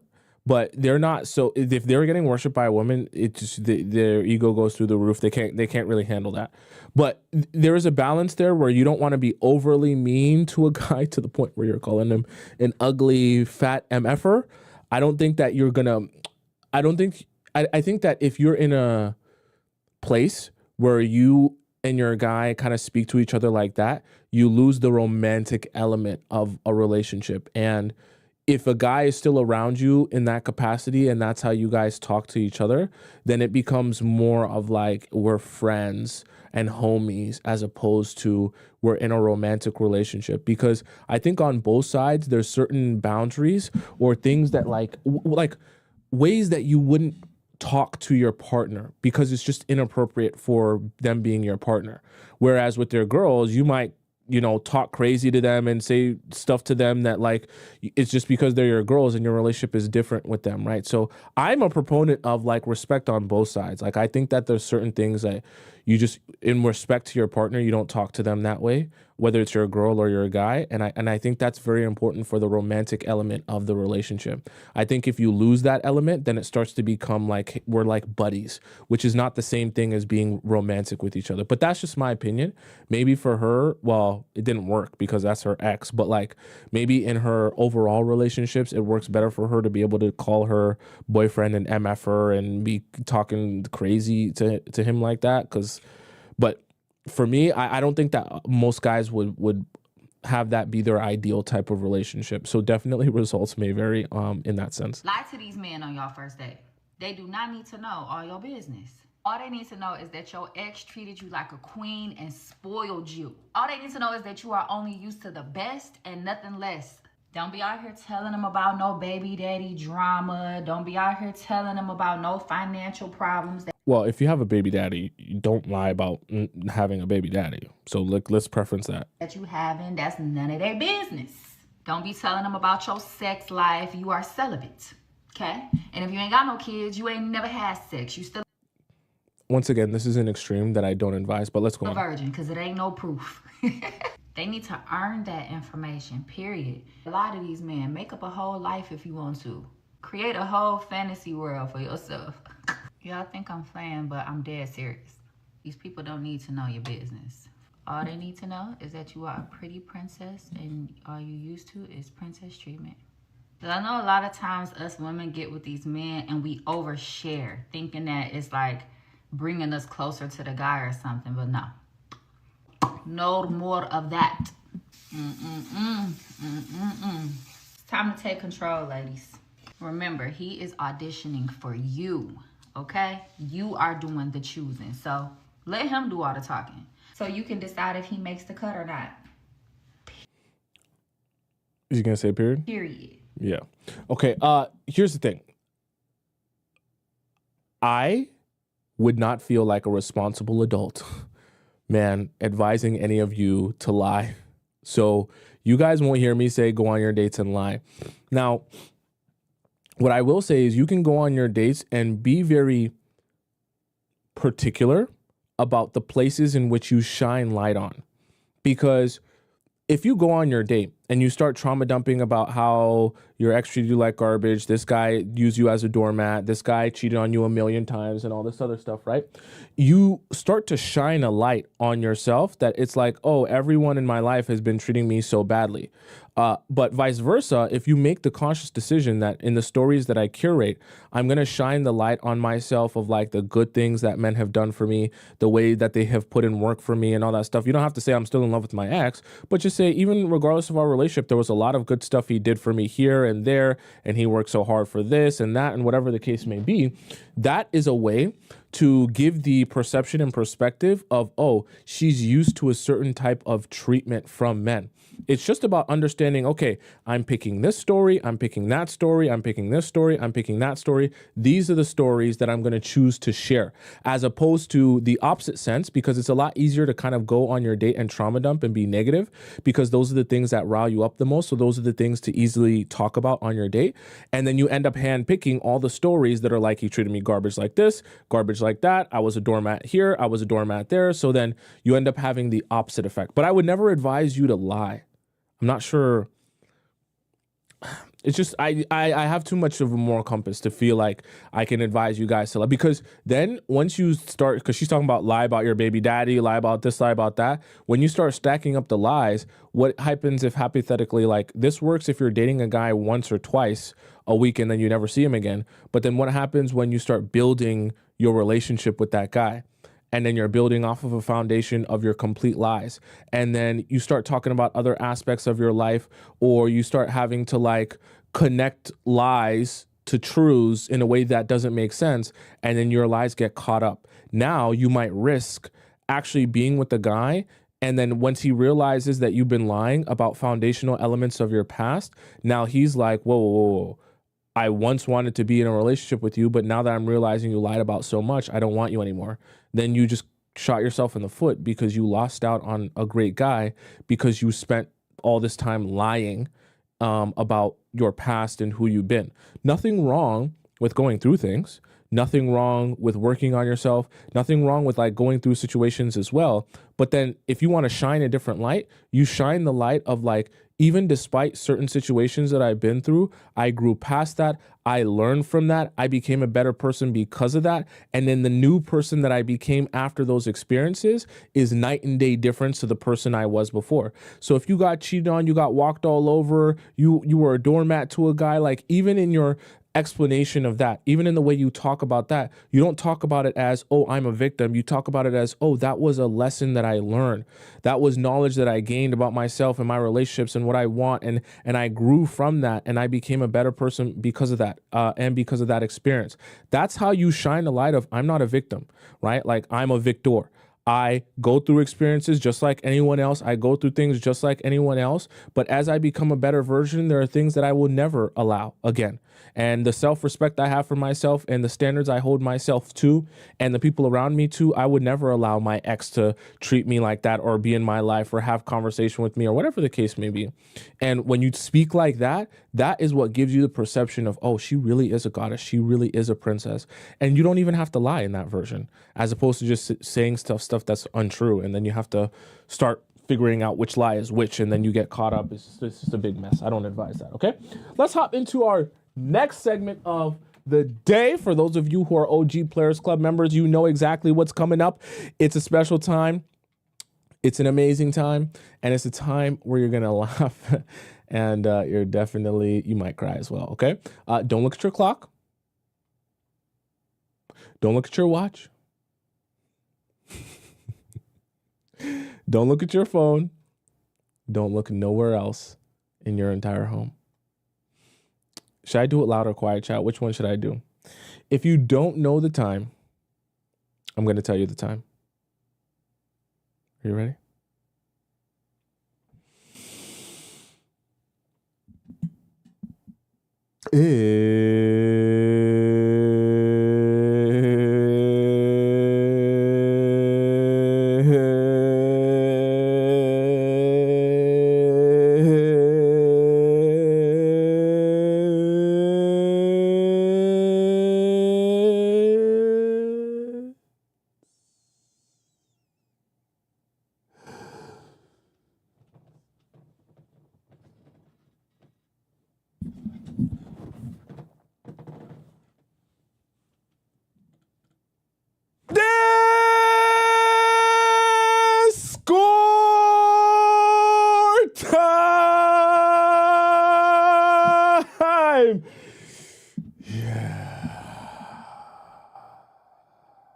Okay, chat. Enough silliness. Let's hop into our Discord segment of the show. For those of you who don't know what that was all about, I'll explain this to you. Discord time is where all the amazing members of our Players Club Discord community get an opportunity to ask me a question about their relationship or their situationship, and I answer it live on the show. Now, I'll explain to you the different ways in which we kind of do this here, so you can understand the different ways in which you can send in a question to me. Why is it doing that like that? Let's see here. Yeah, there we go. And the different ways you can send a question into me, okay? So the first way is to submit your question into our relationship advice free form. The way that you access this is by going into the link in my bio if you're watching this on TikTok, or the link in my description if you're watching this on YouTube. Click where it says Players Club Discord, and then you'll be able to drop your question into our free section here. Now, the free section is a first come, first serve. Was that about poop? Oh, sketchy poo. The free section here is a first come, first serve server. So, or forum, I should say. So when you ask your question, it does take me a while to get to your question, probably like a couple of shows.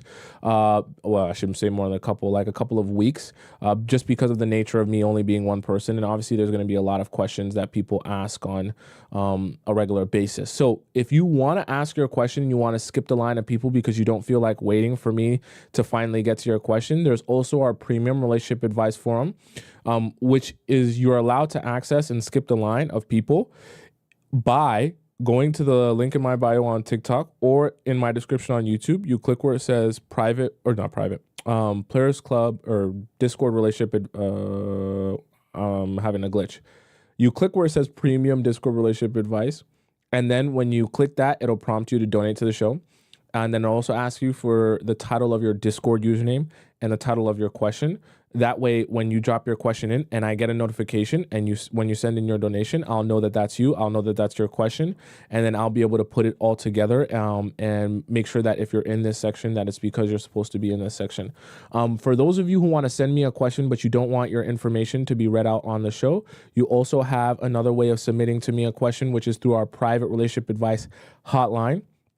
This is links available in the Discord here. It's also available in the link in my description on YouTube and in the link in my bio on TikTok. You click where it says private relationship advice. You can send me in a personalized private message, as many paragraphs and details as you want, and then I respond with a voice message. I'm a little bit behind on them because I always tell you guys, I get like a large wave of people all at once, and so then it takes me a while to respond to them, but don't worry, this week I'm catching up on all of them, and even for today as well, I'm going to be catching up on all of them, so shouldn't take me more than a few days to be all caught up. All right, let's hop into our first premium question here, which comes from just a little bit. Okay, just a little bit. All right, so we start off here, knowing better versus doing better. Hi, Tomisin. I'm 21 and I still live with my mom. This is a tragic situation for me, so I don't blame you for stretching and getting triggered, okay? I'm Black, but I schooled in white communities from 8th grade to high school. I graduated in 2022, but my mom decided to move back to the hood to live with her man. I've accomplished a lot since. I always knew what I wanted to be in life, a model/creative, and the life I wanted to live, where I want to travel and where I'll settle down. I've been working since I was 16. My work ethic was super excessive then, but now I have nothing to show for this. What? You have nothing to show for all the work you've been doing? Okay. I am dead broke. It's not because of my circumstances, it's because of me. Okay.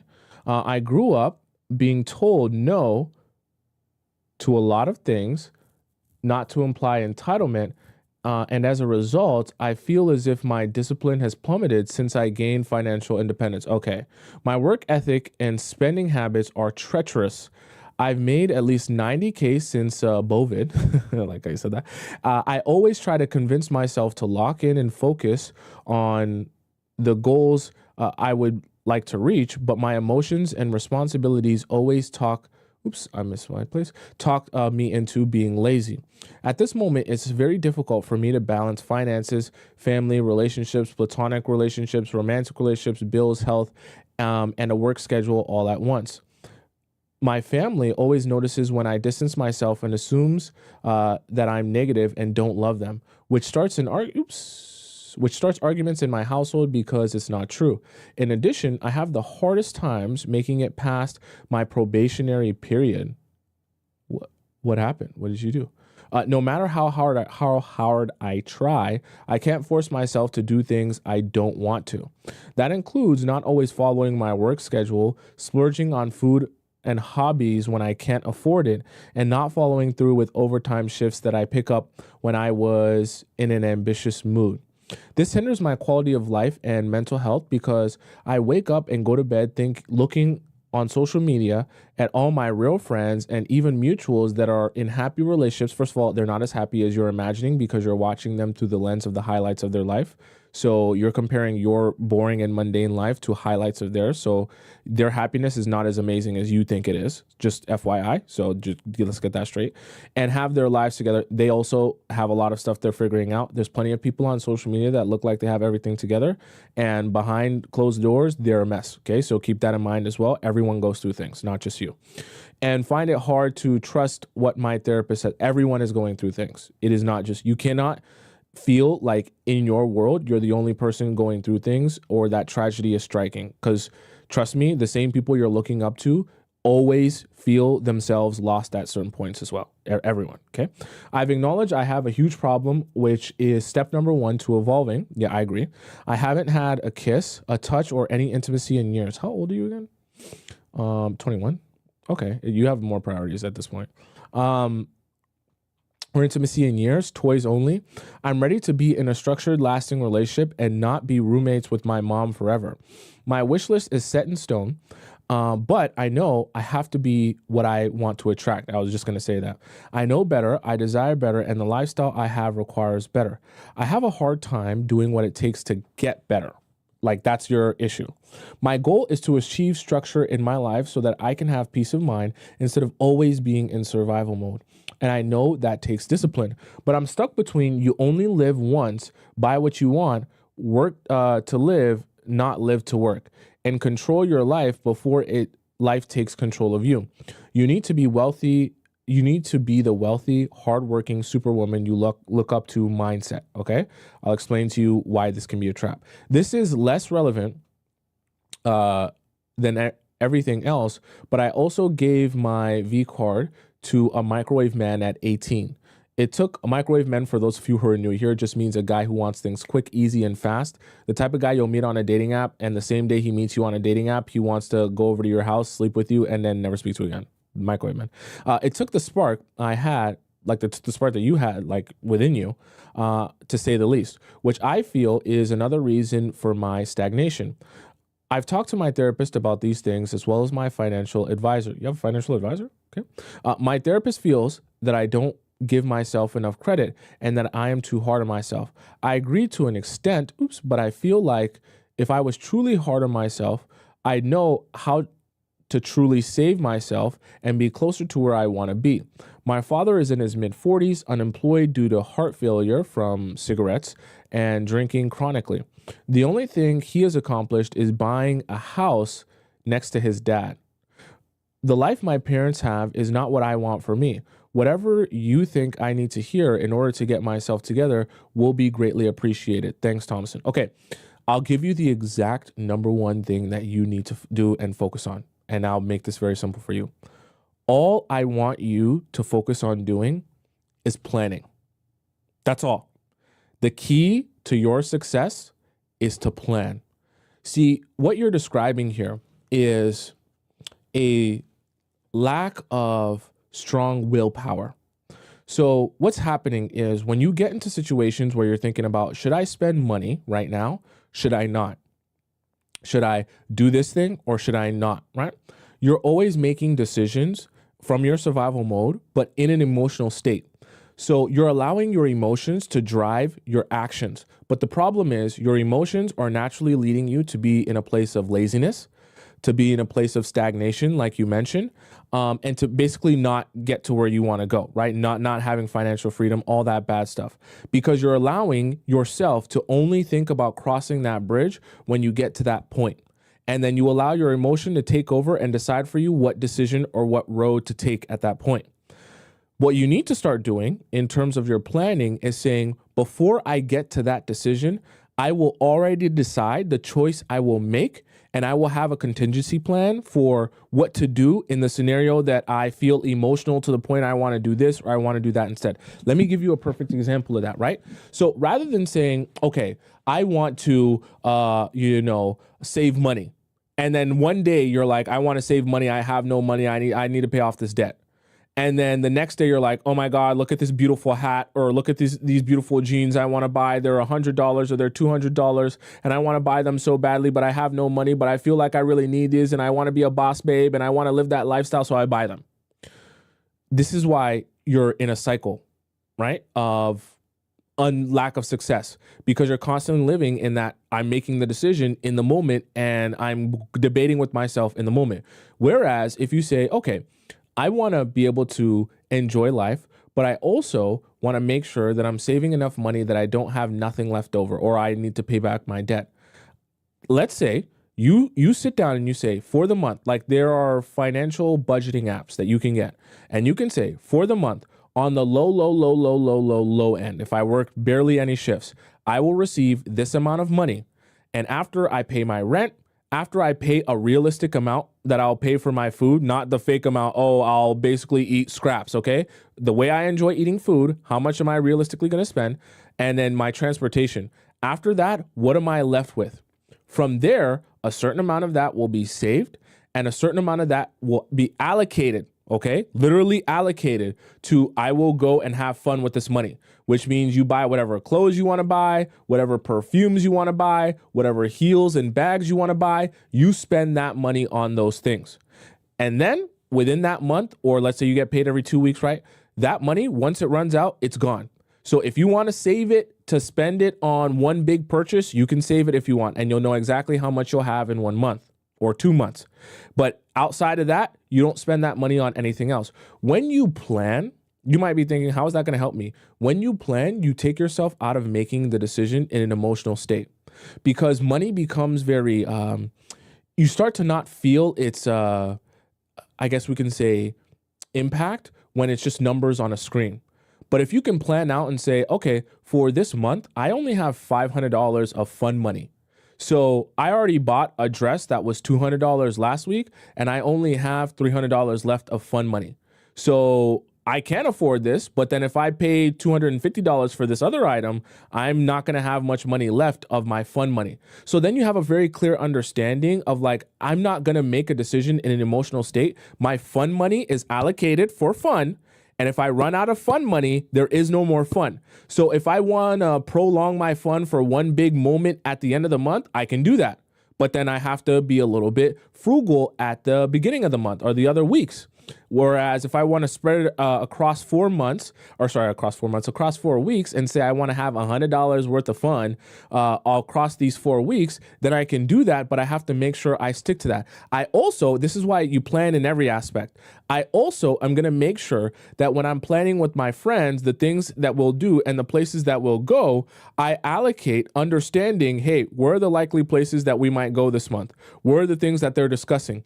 Are they discussing going out for mimosas and brunch on Sunday? Okay, how much is that going to cost me realistically? Like when I go to mimosas and brunch, do I like to get all the bottomless mimosas and then get a pizza and then get a burger and then enjoy myself and it costs me $100? Okay, so then I'm a plan that coming this month, at least one day out of the 1 week out of the month, I'm going to allocate part of my budget to going out, enjoying myself and getting mimosas. Okay, right? So the reason I say all this is because that planning will put you in less of a survival mode, because you won't be having to debate with yourself of what you should or shouldn't do in the moment. You'll already have a plan in place of what you're allowed to do and what is crossing the limit. And then you'll be able to say, I already had this conversation with myself at the beginning of the month. So this will work or this won't work.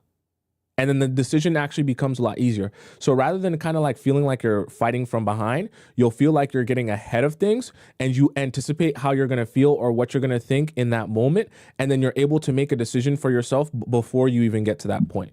So planning is going to be your superpower. So plan your months out, plan your hangouts with yourself out, plan the places you're going to go with your friends out well in advance, and be a planning superstar. That will help you start getting to the place that you, your desired outcome that you want to be in. Okay. I believe that was the only premium question. Okay. So let's go to the free section here. And let's read out some of these questions here. Okay, I'm going to start off.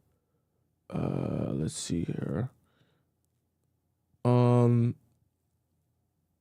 going to start off with a different one. I know LP Baby is coming. I'm going to start off with another one, and then we'll go up to a one from LP Baby. Someone says, is it okay to ask ChatGPT for relationship advice? I've heard people using ChatGPT as their therapist, LOL, so wondered if I could work the same for relationship advice. I use ChatGPT as well for like different, like I use it for like tax advice and business advice and like an assistant to organize my notes. But I wouldn't advise you to use ChatGPT for relationship advice, only because ChatGPT will be void of the experience of a human being with emotions. From the standpoint of ChatGPT might be able to spit out to you, okay, if this guy is not messaging me back, what should I do? And it'll be able to give you some options, but void of the context and understanding of like the natural thought process of what human beings will go through when they're thinking of things or when they're going through a situation. It'll probably be giving you more idealistic scenarios and answers that don't really work for someone with real human emotions.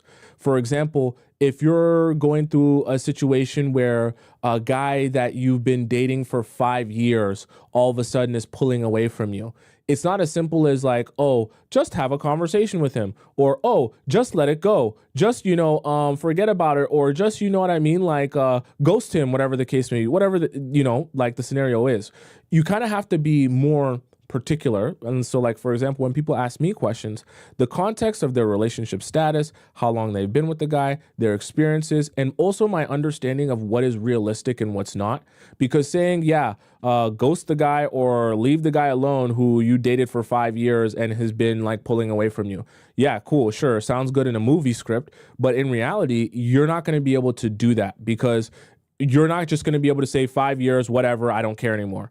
We have to figure out a solution for you that works in the context of a relationship that you're actually in, with an understanding of like you have attachment to a person, so you can't just act like a robot, right? That's one of the things that I've noticed obviously ChatGPT is void of, in terms of being able to understand like human nuance and how certain situations the answer might be a little bit different, because for you the idealistic scenario is not really possible because of like your own natural feelings towards the situation, or attachment, or maybe you share children, or whatever the case may be in terms of your nuance. I'd more advise you to ask a real person.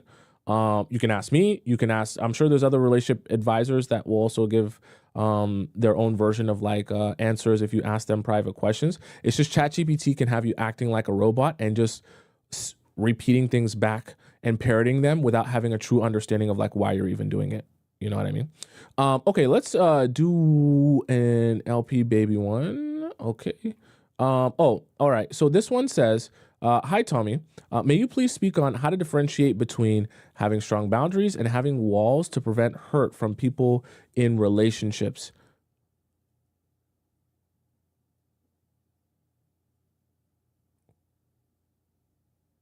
Sorry, I'm just trying to read. Having walls to prevent hurt from people. Oh, like for like people hurting you. Having strong boundaries is not a bad thing at all. I don't think there's any reason that you have to compromise your boundaries. You should go into any relationship or situationship with your strong held boundaries. Now, having walls up to help prevent yourself from getting hurt can be something that works against you from the standpoint of like, if you don't allow yourself to get close to people, then how are you supposed to get close to them? But at the same time, you have to also ask yourself, why is it that you have walls up? Is it because of past experiences that you've had in other relationships? In which case you then shouldn't be dating. You should be healing from those other relationships, to the point where you feel like when you go out on a date, you don't have like some sort of preconceived notion of like, oh my gosh, like this person's going to cheat on me or this person's going to hurt me. If you're going into a talking stage or a date with someone who you don't know, and you're already having in your mind, this person's going to cheat on me, or this person is going to do me wrong, then you're not healed yet from your previous relationship. And you need to do some time healing from that before we get into your new relationship, because you shouldn't be projecting your old feelings for someone else onto a new person who has never done anything to you and never hurt you. Not that you should be naive, but like that shouldn't be your preconceived idea of who they are. If that's the case, then why are you there? How to determine whether a man wants to do the work within himself and heal versus whether he is using me slash a woman to distract himself. You simply ask the questions as you're on the date with the man. If you're hearing when he's talking, you have to let men speak about what they feel in an honest way. So, for example, if you ask a guy how he feels about his ex and his relationship with her, and you're hearing about him speak about her in a way that sounds very much like he would be open to the idea of being in a relationship with her still, then you're talking to a guy who is most likely using you as a distraction from that. As opposed to, there's nothing wrong with, you have to understand nuance. When a guy comes on a date with you and he speaks about, hey, you know, my ex was good. We had some good times together. It's not like there wasn't love between us and all that other stuff. However, our relationship has run its course and it's definitely very much over. And I definitely don't have any interest in going back there. That's where you say, oh, okay, you're not trying to like use me as a placeholder to distract yourself because you secretly want to be with her. Whereas if a guy's talking about his previous relationship and then he's talking about it in a way that actually sounds like he wants to still be with her, or the door is open, right? When you're listening to the things that he's saying, the door is open, then that's to be something that you find concerning. I ask because I feel like we are all a work in progress and there's always room for improvement. And I would like to know tips on how to differentiate between a man's intentions, because I aim to date potential slash I don't aim, to date potential slash project men. Sure, I want to be reasonable, of course, because knowing we are all growing. Yes, I agree 100%. I don't think that you should be dating project men, in the sense that like men that need a whole bunch of work and changes to be made to just be serviceable as a man in a relationship. But at the same time, there's a balance. And we actually kind of discussed one of the aspects of the balance here on today's show, where there's a difference between saying, okay, in my career even, I'm a software engineer on an entry level now. I want to be in the C-suite soon. That's not something that is changed to the point where it's so drastic you can't even function in a relationship that way. Whereas being with a man who's like, I'm a cashier right now and I want to be a rapper, that's completely two totally different worlds. Or he's saying, I'm a cashier right now and I want to figure out some totally different alternative career path at some point in my life soon.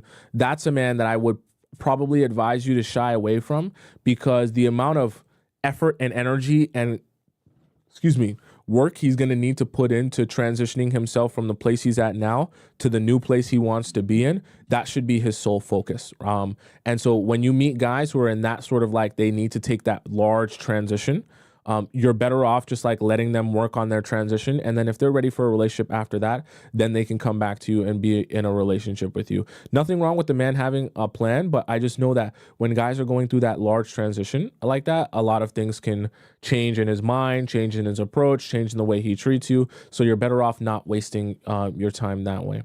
Okay, I hope that answers all of your questions. Let's hop into our next question here. Let me see. Oops. Yep. Okay. Okay, this one comes from Lotus. Hypocrisy? Okay. Hypocrisy, question mark.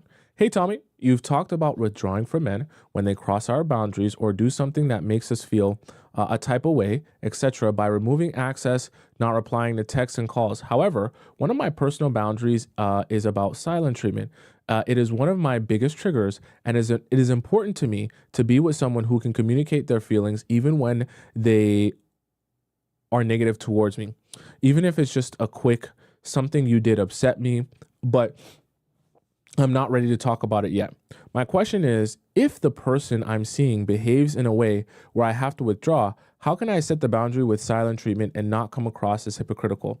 Silent treatment is different because withdrawing is just getting on with your life, and waiting for him to approach you the way that meets your expectations. And if he does, great, speak to him. Silent treatment is ignoring them even if they're treating you right. No, I don't advise. Why would you be giving him the silent treatment if he's treating you right? So at least with withdrawing, you can still give them another chance. I think with withdrawing, you can be polite. Just don't be generous with your love. Silent treatment is deadly. Okay. Oh, sorry. That was your answer. Sorry, that was someone else's answer. So Lotus, for you, in terms of silent treatment and withdrawing, I agree actually with what Tam said. There's a difference between those two. When you're withdrawing from someone, one, you have to understand men, like, yes, we kind of treat men like they're a little bit dumb, but they're smart enough to understand if they do you wrong, like they know when something is off. And they're like, if they really spent their time and energy thinking about what has transpired, majority of the time they're able to understand, okay, I said something wrong here, or I did something wrong here, or that was inappropriate of me. So you have to give them a little bit more credit in that sense. Number two, as it relates to withdrawing, I'm specifically also referring to withdrawing from men. When you're in the dating process, you have to show them that they're going to have to use their critical thinking skills and inquire about, hey, are you upset? Is there something wrong? I want to try and fix it. You have to turn their fixer brain on, because I know, Lotus, in a perfect world, men, you would be able to communicate with anyone. Hey, I feel this. I'm communicating this with you. This is how I want. This is what I'm feeling. This is what's not working for me. And men would just change and adjust and do what you need. The problem is, I know from my own experience in helping women, and this is one of the things that ChatGPT won't be able to give you the perspective on, is that men won't actually respond to you coming out and over explaining, oh, well, these are my feelings about this, and I'm just trying to be open and honest like my therapist said, and tell you everything that I'm feeling and communicate with you my boundaries and communicate what I'm feeling here and communicating what's upsetting me here. Because most of the time, men will respond with, like we watched in our reaction segment, with like an okay, or they won't even respond at all, or they'll just continue doing the same thing they've been doing. Because what you need to do is you need to give men the space to come to you, inquire about what's wrong, inquire about, hey, I've noticed you've pulled away from me. I've noticed you're not giving me the same amount of attention as before. Because it's going to sound very funny, but men are like attention whores, in the sense that the only time they really take to heedance that something is wrong in their relationship is when you withdraw your energy as a woman. They always joke about, like, not joke. They always say, oh, men are energy vampires. They feel when you're giving them energy, you're giving them your focus, you're giving them your time, and it feels good to them. It energizes them. It lifts them up. So when you stop doing that, that's when they're like, oh my gosh, something is wrong, right? I'll give you a perfect example, Lotus, so you can understand how a man's brain works. If me and my guy friends are sitting at a table and one of my guy friends starts talking to all of us about, bro, what my girl, last night, bro, I went out, I was out till 3 a.m. My girl's tripping, calls me 30 times, texting me, where the F are you at? You better come home right now. If you don't come home right this second, calling me. She started driving around. I kid you not. I literally was outside in the parking lot. I see her pull out. She's driving past in the car. And she's like, you MFer, she's cursing me out, bro. It was crazy. You want to know what we're going to do as guys? We're going to laugh. We're going to say, oh, bro, she crazy as hell. We're going to dap him up. Because even though he's describing a bad scenario, the way we actually take that information is your girl loves you. Like, she's all over you. Like, you got her in the bag. Your D game crazy. Like, you putting it down on her. She pulling up to the club, texting you, calling you 30 times. She all over you. She got to get off it. She might be going crazy for you. And we're going to dap him up.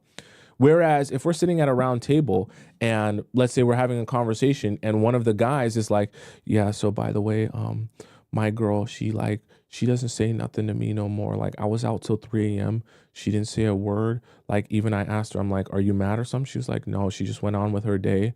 Like, she didn't mention it. She didn't call me out on it. Like, and the past couple of weekends, I've been going out till 4 or 5 a.m. She doesn't even ask about me. She doesn't even ask when I've gotten home. Nothing.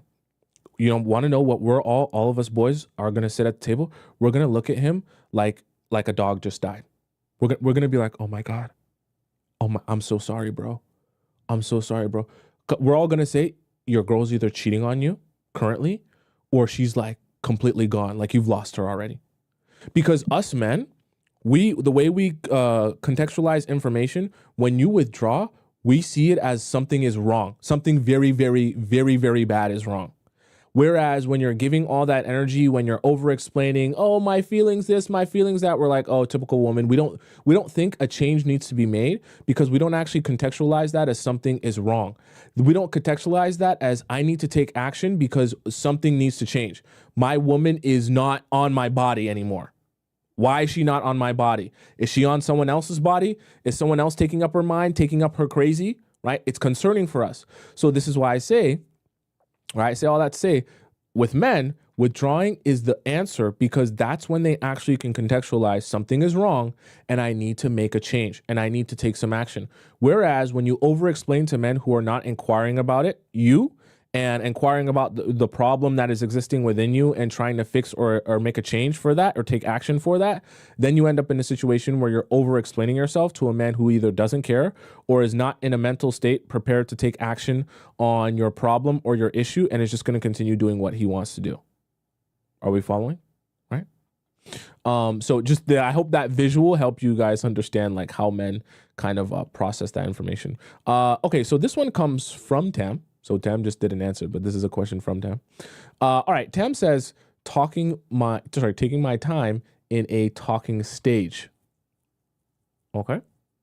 All right, I am 29, was seeing a 29-year-old man, so I can be very sparse in the beginning of talking stages. I like to take my time and talk to the guy when I feel like it, okay? But I feel a lot of pressure sometimes when they say stuff about you're not talking to me. No, don't let your anxiety put you in a bad place.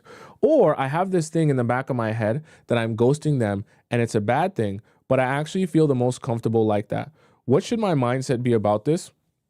Because as soon as he pointed it out, I caved and immediately started feeling bad, then started overcompensating, and things just went bad between me and him. To add to this, my mom often says that I need to give more, but I think it's giving too much. My mom is also single, had a terrible relationship with my dad, is a pick-me-sha, and so I don't really want to take her advice, LOL. Good observation, Tam. So here's the thing. Never, ever, I've talked about this before. So in certain aspects, you have to understand men don't actually understand what they really want. They understand what makes their life easy. They don't understand what they actually respond to in a way that's advantageous and beneficial to you. Let me explain what I mean in an example. For example, a guy will say, I want you to text me back in 20 seconds. I don't want there to even be a millisecond of time between when I message you and when you respond to me. Okay? That sounds like he knows what he wants. He doesn't actually. What he knows is how to ask for something that makes his life easier. So you messaging him 24/7 all the time, 30 seconds after he messages you, makes his life easier because he never has to spend any time thinking about what you're doing, where you are, how you're spending your time, or why you're not talking to him. So it's very painless. It's a painless experience for him to have you in his life in that capacity. Similar for you as a woman to have a guy who will lay out exactly how he feels about you, how much he wants you, and tell you all day how in love with you he is 24/7. It sounds like a dream because it makes your life easy where you don't have to play a guessing game. But in reality, you won't respond well to that because you won't be very attracted to that type of guy. Same thing for you. When you give the guy what he wants, you're not actually giving him what he really wants. You're giving him what makes his life easier. But you're not realizing in the process of giving him that thing, he won't respond well to that. Because when he finally gets that from you, now he has no time to like sit back and have some anxiety towards you. Have some anxiety towards like, what is she doing with her time? Where is she right now? Who is she hanging out with? I'm a little bit nervous that I might lose her. It's giving me a little bit of anxiety. I want to check in. I want to see her. Now I feel like I miss her a little bit, right? Sometimes, some of the easiest concepts in general can be the hardest to grasp for relationships when you're in them. You realize, like, for men and for anyone in general, you cannot miss someone who you're actively with or around or speaking to. I'm going to say it again. You can't miss someone who you're actively with, around, or speaking to. So if you think about even that concept, like a guy missing you, literally, by definition, you cannot be around in any capacity for a guy to properly miss you. If you are around in any capacity, he literally cannot miss you. You can't be present in his life and then he misses you. So part of a man and his wiring to desire a woman and long for a woman and like be a totally head over heels obsessed with a woman. Think about like the medieval times where a man would meet a woman at a land far, far away and then he's writing her all these letters. Oh, my beautiful darling, you were, when my eyes bestowed upon you, you were just the most beautiful princess in all the land, and I will ride on 17 horses for 44 nights just to be able to see the shimmer in your eyes once again. All of that is coming from his longing and his missing her, not being able to have her again. But he's not going to be writing those same loving notes when he's next to her. Not because like he doesn't care about her the same, but the element of missing someone is because they are not present. So you have to remember that as well for yourself, Tam, is that even though men are asking for those things, they will not end up responding positively to you always being around, because then you'll take their ability to miss you and long for you away. Which is why I always say you want to be making sure that you have, it's going to sound very toxic, but you give them a little bit of a roller coaster of emotions where when you're away, they get to long for you. They get to miss you. They get to have desire for you and anticipation for the next time they see you. Then when they're with you, that's when you focus on bringing that energy, bringing that interest, making him feel like he's important, where he's like, oh my God, I love this vibe. Then you cut it short. And then your date is only 2 hours long. And then he leaves the date feeling like, oh my God, that was so intoxicating. I need that again in very quick succession. But then because you're not going to be giving him too much of yourself when you're away from him again, he goes back to longing you. He goes back to missing you. He goes back to anticipating the next time he sees you. And then you just keep him on that cycle over and over and over again. And then eventually it builds up to the point where he's now progressing the relationship because of that longing. And then that the fact that when he finally sees you, he gets that burst of like, oh my gosh, this is amazing. So you kind of have to, it sounds like a game, but that's really what attraction is about. Like you have to understand how to go through the ebbs and flows, right? If someone is always happy, they won't be able to understand what happiness even is, because happiness becomes their baseline. The only way to understand what happiness is to actually have misery and to have sadness, because then you can actually contrast the two. Same thing with men and in your relationships, right? So you have to be thinking about that contrast and not just always giving men what they want, because sometimes they'll ask for what's easiest for them, not what actually will serve you in terms of his desire and attraction towards you. Okay. All right, chat. That is the show for today. For those of you who want to ask me a question, you can either do that through our free section, through our private section, or through our premium section. I'll answer your question that way. Like I said, I'm going to get to a bunch of our private questions here right after this show.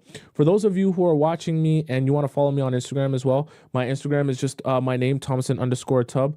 On if you're watching this on TikTok, it's up at the left there. It's also in my bio as well. I'm definitely going to start posting more on Instagram. I am posting more on Snapchat. They wanted me to become a Snapchat creator, so I'm going to be posting my relationship stuff and personal stuff on Snapchat as well. So you guys can, my Snapchat's there for you guys if you guys want to follow it as well. For those of you who are wanting to rewatch the show because you missed some parts or you came late, you can also go over to my YouTube channel. For those of you on TikTok, it's Tomisin, just Tomisin. You go into the YouTube section, in the live section of my YouTube channel, and you'll be able to see this live stream and all the other live streams I've done since the beginning of time, so that you'll be able to follow along with all the conversation and jokes that everyone has been telling in the chat there. Okay, does that make sense? I'm here every Monday and Thursday, so I'll be here again on Thursday, and until we meet again on Thursday at 4 p.m. Eastern Standard Time, because I'm supposed to be here on time. I should be here on time. Hopefully I'm here on time. Thank you, Nicole Cottom, also, who donates the show, and thank you to anyone who donated in the TikTok chat. So until we meet again on Thursday, I bid you adieu, arrivederci, au revoir, hasta la vista, sayonara, adios, bounty, ciao, salam, bon voyage. And I'll see you again on Thursday at 4 p.m. I love you all so much. Okay?